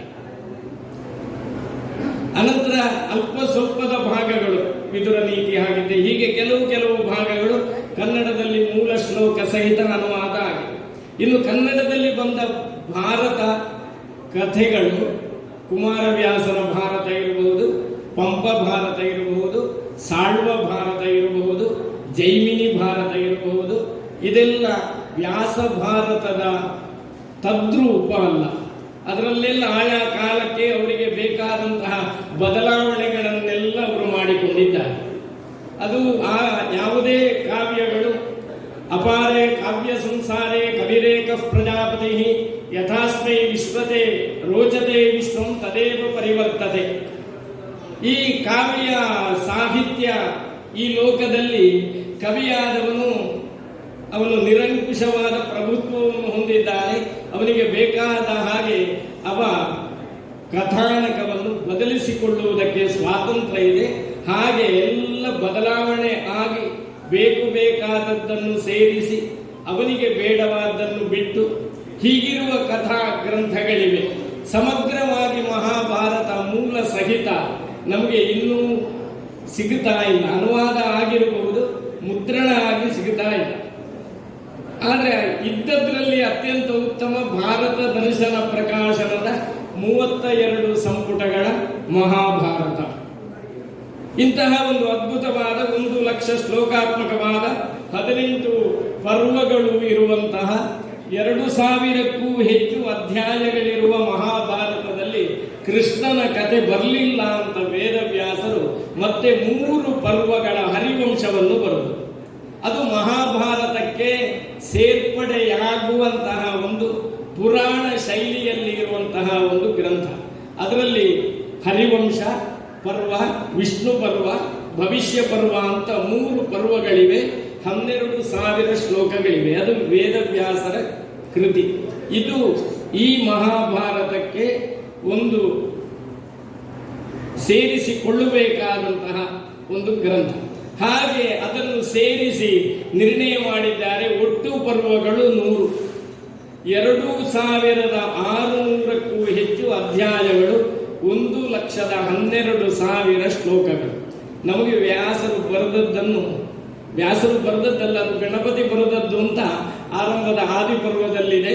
ಗಣಪತಿ ಬರೆದದ್ದು ಮಹಾಭಾರತವನ್ನು ವ್ಯಾಸರು ಹೇಳಿದ್ದು. ಯಾರೋ ಒಬ್ಬರು ವಿದ್ವಾಂಸರು ಗಣಪತಿ ಬರೆದದ್ದಲ್ಲ, ಆವಾಗ ಬರವಣಿಗೆಯೇ ಇರಲಿಲ್ಲ, ಆವಾಗ ಗ್ರಂಥದ ವ್ಯವಸ್ಥೆಯೇ ಇರಲಿಲ್ಲ ಅಂತ ಘಂಟಾಘೋಷವಾಗಿ ಹೇಳ್ತಾ ಇದ್ರು. ಅವರು ಈಗ ಇಲ್ಲ, ಮಹಾ ಹಿರಿಯರವರು. ಆದರೆ ಅವರೇ ಒಪ್ಪಿರುವ ರಾಮಾಯಣದ ಉತ್ತರಕಾಂಡದಲ್ಲಿ ಹನುಮಂತ ವಿದ್ಯಾಭ್ಯಾಸವನ್ನು ಸೂರ್ಯನ ಹತ್ರ ಮಾಡುವಾಗ ಗ್ರಂಥವನ್ನು ಹಿಡ್ಕೊಂಡು ಹಿಂದೆ ಹೆಜ್ಜೆ ಇಡುತ್ತಾ ಹನುಮಂತ ಸೂರ್ಯನಿಂದ ಶಾಸ್ತ್ರವನ್ನು ಕಲಿತಾ ಅಂತ ಉತ್ತರಕಾಂಡದಲ್ಲಿ ವಾಲ್ಮೀಕಿಗಳ ಶ್ಲೋಕದಲ್ಲಿಯೇ ಇದೆ. ಅಲ್ಲಿಗೆ ಮಹಾಭಾರತಕ್ಕಿಂತ ಹಿಂದೆ ಬರವಣಿಗೆ ಇತ್ತು, ಗ್ರಂಥ ಇತ್ತು ಅಂತ ರಾಮಾಯಣದ ಉತ್ತರಕಾಂಡದ ಹನುಮಂತನ ವಿದ್ಯಾಭ್ಯಾಸದ ಪ್ರಕರಣದಿಂದ ನಮಗೆ ಸ್ಪಷ್ಟ ಆಗುತ್ತದೆ. ಆದ್ದರಿಂದ ಗಣಪತಿ ಬರೆದದ್ದು ಸತ್ಯ, ಗಣಪತಿ ಬರೆಯುವುದಕ್ಕೆ ಬ್ರಹ್ಮನ ನಿರೂಪ ಇದ್ದದ್ದು. ಇವರು ಇಷ್ಟು ಶ್ಲೋಕಗಳನ್ನು ಹೇಳುವಾಗ ಗಣಪತಿ ಒಂದು ಸವಾಲೊಡ್ಡುತ್ತಾನೆ. ನನ್ನ ಲೇಖನಿ ಒಂದು ನಿಮಿಷವೂ ನಿಲ್ಲಬಾರದು, ಒಂದು ಕ್ಷಣವೂ ನಿಲ್ಲಬಾರದು. ಇದಕ್ಕೆ ವಿಶ್ರಾಂತಿ ದೊರೆತರೆ ಆಮೇಲೆ ನಾನು ಮುಂದುವರಿಸುವುದಿಲ್ಲ. ಸರಿ ಆದೀತು ಅಂತ ವ್ಯಾಸರು ಒಪ್ಪಿ ಹೇಳಿದ್ರು, ನಾನು ಹೇಳುವ ಶ್ಲೋಕವನ್ನು ಅರ್ಥ ಮಾಡಿಕೊಳ್ಳದೆ ಬರೆಯಕೂಡದು, ಅರ್ಥ ಮಾಡಿಕೊಂಡು ಬರೆಯಬೇಕು. 2 ಜನರು ಒಪ್ಪಿದ್ರು. ವ್ಯಾಸರು ಶ್ಲೋಕ ಹೇಳ್ತಾ ಹೋದ್ರು. ಅವರಿಗೆ ಇನ್ನು ಮುಂದಿನ 100-200 ಶ್ಲೋಕ ಉಪಸ್ಥಿತಿ ಬರಬೇಕು, ಅದಕ್ಕೆ ಸ್ವಲ್ಪ ಸಮಯ ಬೇಕು ಅಂತಾದಾಗ ಗಣಪತಿಗೂ ಅರ್ಥವಾಗದೇ ಇರುವ ಒಂದು ಶ್ಲೋಕ ಹೇಳಿ. ಆ ಶ್ಲೋಕ ಗಣಪತಿಗೆ ಅರ್ಥ ಮಾಡಿಕೊಳ್ಳುವುದಕ್ಕೆ 1 ದಿವಸ 2 ದಿವಸವೂ ಬೇಕಾಯಿತು. ಅದನ್ನು ಅರ್ಥ ಮಾಡಿಕೊಂಡಾಗ ಅದು ಅರ್ಥ ಆಯಿತು ಅಂತ ಹೇಳಿದ ಮೇಲೆ ಇವರು ಸಿದ್ಧ ಮಾಡಿದ ಪಾಠವನ್ನು ಒಪ್ಪಿಸ್ತಾ ಇದ್ರು. ಹೀಗೆ ಮಹಾಭಾರತದಲ್ಲಿ 800 ಶ್ಲೋಕಗಳು ಅರ್ಥವಾಗದೇ ಇರುವ ಕೂಟ ಶ್ಲೋಕಗಳಿವೆ. ಅಷ್ಟೂ ಶ್ಲೋಕ ಸಹಸ್ರಾಣಿ, ಅಷ್ಟೂ ಶ್ಲೋಕ ಶತಾನಿ ಚ ಅಹಂ ವೇದ್ಮಿ ಶುಕೋ ವೇತ್ತಿ ಸಂಜಯೋ ವೇತ್ತಿವಾನವ ಅಂತ ಒಂದು ಶ್ಲೋಕ ಇದೆ. ಇದಕ್ಕೆ ಕೂಟ ಶ್ಲೋಕಗಳು ಅಂತ ಹೆಸರು. ಅರ್ಥ ಮಾಡಿಕೊಳ್ಳಬೇಕಾದ್ರೆ, ಒಂದು ಶ್ಲೋಕವನ್ನು ಅರ್ಥ ಮಾಡಿಕೊಳ್ಳಬೇಕಾದ್ರೆ ಇವತ್ತು 10-20 ಡಿಕ್ಷನರಿಗಳನ್ನು ಎದುರಿಟ್ಟುಕೊಳ್ಳಬೇಕು. ಆ ಶಬ್ದಕ್ಕಿರುವ ಅರ್ಥ ಏನು, ಆ ಅರ್ಥ ಇಲ್ಲಿ ಯಾವ ರೀತಿಯಲ್ಲಿ ಅನ್ವಯವಾಗುತ್ತದೆ ಅಂತ. ಹಾಗೆ ಕೂಟ ಶ್ಲೋಕಗಳಿವೆ. ಅದನ್ನು ವ್ಯಾಸ ರಹಸ್ಯ ಎಂಬ ಹೆಸರಿನಲ್ಲಿ ಮಹಾಮಹೋಪಾಧ್ಯಾಯ ವಿದ್ವಾನ್ ರಂಗನಾಥ ಶರ್ಮರು ಕನ್ನಡ ಅನುವಾದ ಸಹಿತ ಮಾಡಿಕೊಟ್ಟಿದ್ದಾರೆ. ಆ ಪುಸ್ತಕಕ್ಕೆ ಹೆಸರು ವ್ಯಾಸ ರಹಸ್ಯ ಅಂತ. ವ್ಯಾಸರು ರಹಸ್ಯವಾಗಿ ಹೇಳಿರುವ ಶ್ಲೋಕದ ಅರ್ಥ ಏನು ಅಂತ ರಂಗನಾಥ ಶರ್ಮರು ಆ ಪುಸ್ತಕದಲ್ಲಿ ವಿವರಿಸಿದ್ದಾರೆ. ಹೀಗೆ ಜಯ ಎಂಬ ಹೆಸರಿರುವ, ಭಾರತ ಎಂಬ ಹೆಸರಿರುವ, ಅನಂತರ ಮಹಾಭಾರತ ಎಂಬ ಹೆಸರಿರುವಂತಹ ಮಹಾಗ್ರಂಥ. ಇದರ ಆದಿಸ್ವರೂಪ ಜಯ ಎಂಬುದಾಗಿ ಇತ್ತು, ಅನಂತರ ಅದು ಭಾರತ ಆಯಿತು, ಅನಂತರ ಮಹಾಭಾರತ ಆಯಿತು ಅಂತ ಆದಿಪರ್ವದ 1 ಮತ್ತು 2ನೇ ಅಧ್ಯಾಯಗಳಲ್ಲಿ ವಿವರಣೆ ಇದೆ. ಆ ರೀತಿಯಲ್ಲಿ ಜಯ ನಾಮ ಇತಿಹಾಸೋಯಂ, ಜಯ ಎನ್ನುವಂತಹ ಇತಿಹಾಸ, ಇದರ ಕುರಿತು ಒಂದಷ್ಟು ಹೊತ್ತು ಚಿಂತನೆ ಮಾಡುವುದಕ್ಕೆ ಭಗವಂತನ ಸನ್ನಿಧಿಯಲ್ಲಿ ಅವಕಾಶ ದೊರೆತಿದೆ. ಈ ಚಿಂತನೆಯಿಂದ ಭಗವಂತ ಸಂತೃಪ್ತನಾಗಲಿ, ಎಲ್ಲರಿಗೂ ಭಗವಂತ ಆಯುರಾರೋಗ್ಯಾದಿ ಭಾಗ್ಯಗಳನ್ನು ಅನುಗ್ರಹಿಸಲಿ. ಎಲ್ಲರಿಗೂ ಇನ್ನು ಮುಂದೆ ಭಾರತದ ಚಿಂತನೆಯನ್ನು ಮಾಡುವಂತಹ ಅವಕಾಶವನ್ನು, ಮನಸ್ಸನ್ನು ಆ ಭಗವಂತ ಕರುಣಿಸಲಿ ಅಂತ ಪ್ರಾರ್ಥಿಸ್ತಾ ನನ್ನ ಮಾತನ್ನು ಮುಗಿಸ್ತೇನೆ. ಮಹಾಭಾರತದಲ್ಲಿ ಏನಿದೆಯೋ ಅವು ಎಲ್ಲೆಲ್ಲಿಯೂ ಇದೆ, ಮಹಾಭಾರತದಲ್ಲಿ ಏನಿಲ್ಲವೋ ಅದು ಎಲ್ಲೆಲ್ಲಿಯೂ ಇಲ್ಲ ಎಂಬ ಒಂದು ಬಹಳ ಸರಳವಾದ ಒಂದು ವಿಚಾರದಲ್ಲಿ ಎಲ್ಲರಿಗೂ ಅರ್ಥವಾಗುವಂತಹ ಒಂದು ವಾಕ್ಯದಲ್ಲಿ ಇರುವಂತಹ ಆ ಒಂದು ಮಹಾಗ್ರಂಥದ ಬಗ್ಗೆ ಇಷ್ಟು ಹೊತ್ತು ತಮಗೆ ಸುಲಭವಾಗಿ ತಿಳಿಯುವ ಹಾಗೆ ನಿಮಗೆ ಅದನ್ನು ಬಿಡಿಸಿ ಹೇಳಿದ್ದಾರೆ ಶ್ರೀಯುತ ಇಂದಿನ ವಿದ್ವಾನ್ ಹಿರಣ್ಯ ವೆಂಕಟೇಶ್ವರ ಭಟ್ ಕಾಸರಗೋಡಿಯವರು. ಇನ್ನೂ ಅವರ ಹತ್ರ ಹೇಳಲಿಕ್ಕೆ ವಿಷಯ ಬಹಳಷ್ಟು ಇದೆ, ಅವರು ಈಗಾಗಲೇ ಹೇಳಿದ್ದಾರೆ. ಇದರ ಬಗ್ಗೆ 1 ಗಂಟೆ 2 ಗಂಟೆ ಮಾತಾಡಲು ಸಾಕಾಗುವುದಿಲ್ಲ. ಅವರು ಅಧ್ಯಯನ ಮಾಡಿದ ರೀತಿ, ಅವರು ನಮಗೆ ಅದನ್ನು ಪ್ರಸ್ತಾವನೆ ಮಾಡಿದ ರೀತಿ, ಎಲ್ಲರೂ ಅದನ್ನು ಇಷ್ಟು ಮೌನದಿಂದ ಕೂತು ನಾವು ಕೇಳಿದಾಗ ಇನ್ನು ಮುಂದೆ ಈ ಪ್ರವಚನ ಎಂಬ ಒಂದು ಕಾರ್ಯಕ್ರಮಗಳಿಗೆ ನಮ್ಮ ಈ ಒಂದು ಕೃಷ್ಣ ಮಂದಿರ ಒಳ್ಳೆಯ ವೇದಿಕೆಯಾಗಲಿದೆ ಎಂಬುದಕ್ಕೆ ಇವತ್ತಿನ ದಿವಸ ಸಾಕ್ಷಿ ಕೊಡುತ್ತಾ ಬಹಳ ಸುಂದರವಾದಂಥ ಈ ಒಂದು ಪ್ರವಚನವನ್ನು ನಡೆಸಿಕೊಟ್ಟಂತಹ ಶ್ರೀಯುತ ಹಿರಣ್ಯ ವೆಂಕಟೇಶ್ವರ ಭಟ್ ಕಾಸರಗೋಡು ಇವರನ್ನ ವಿನೋದ್ ರಾವ್ ಚಾರ್ಟರ್ಡ್ ಅಕೌಂಟೆಂಟ್ ಮಂಗಳೂರು, ಇವರು ನಮ್ಮ ಕೃಷ್ಣ ಮಂದಿರದ ಚಾರ್ಟರ್ಡ್ ಅಕೌಂಟೆಂಟ್ ಆಗಿದ್ದಾರೆ, ಲೆಕ್ಕ ಪರಿಶೋಧಕರು. ಇವರಿಗೆ ವೇದಿಕೆಗೆ ಬರಬೇಕು. ಅವರನ್ನ ಅಧ್ಯಕ್ಷರಾದ ಸುರೇಶ್ ರಾವ್ ಅವರು ಕರೆದುಕೊಂಡು ಬರಬೇಕು. ಅವರು ಇವರನ್ನ ಹಿರಣ್ಯ ವೆಂಕಟೇಶ್ವರ ಭಟ್ ಅವರನ್ನು ಗೌರವಿಸ್ತಾರೆ. ಎಲ್ಲರೂ ಚಪ್ಪಾಳೆ ಮೂಲಕ ಅವರನ್ನು ಸ್ವಾಗತಿಸಿ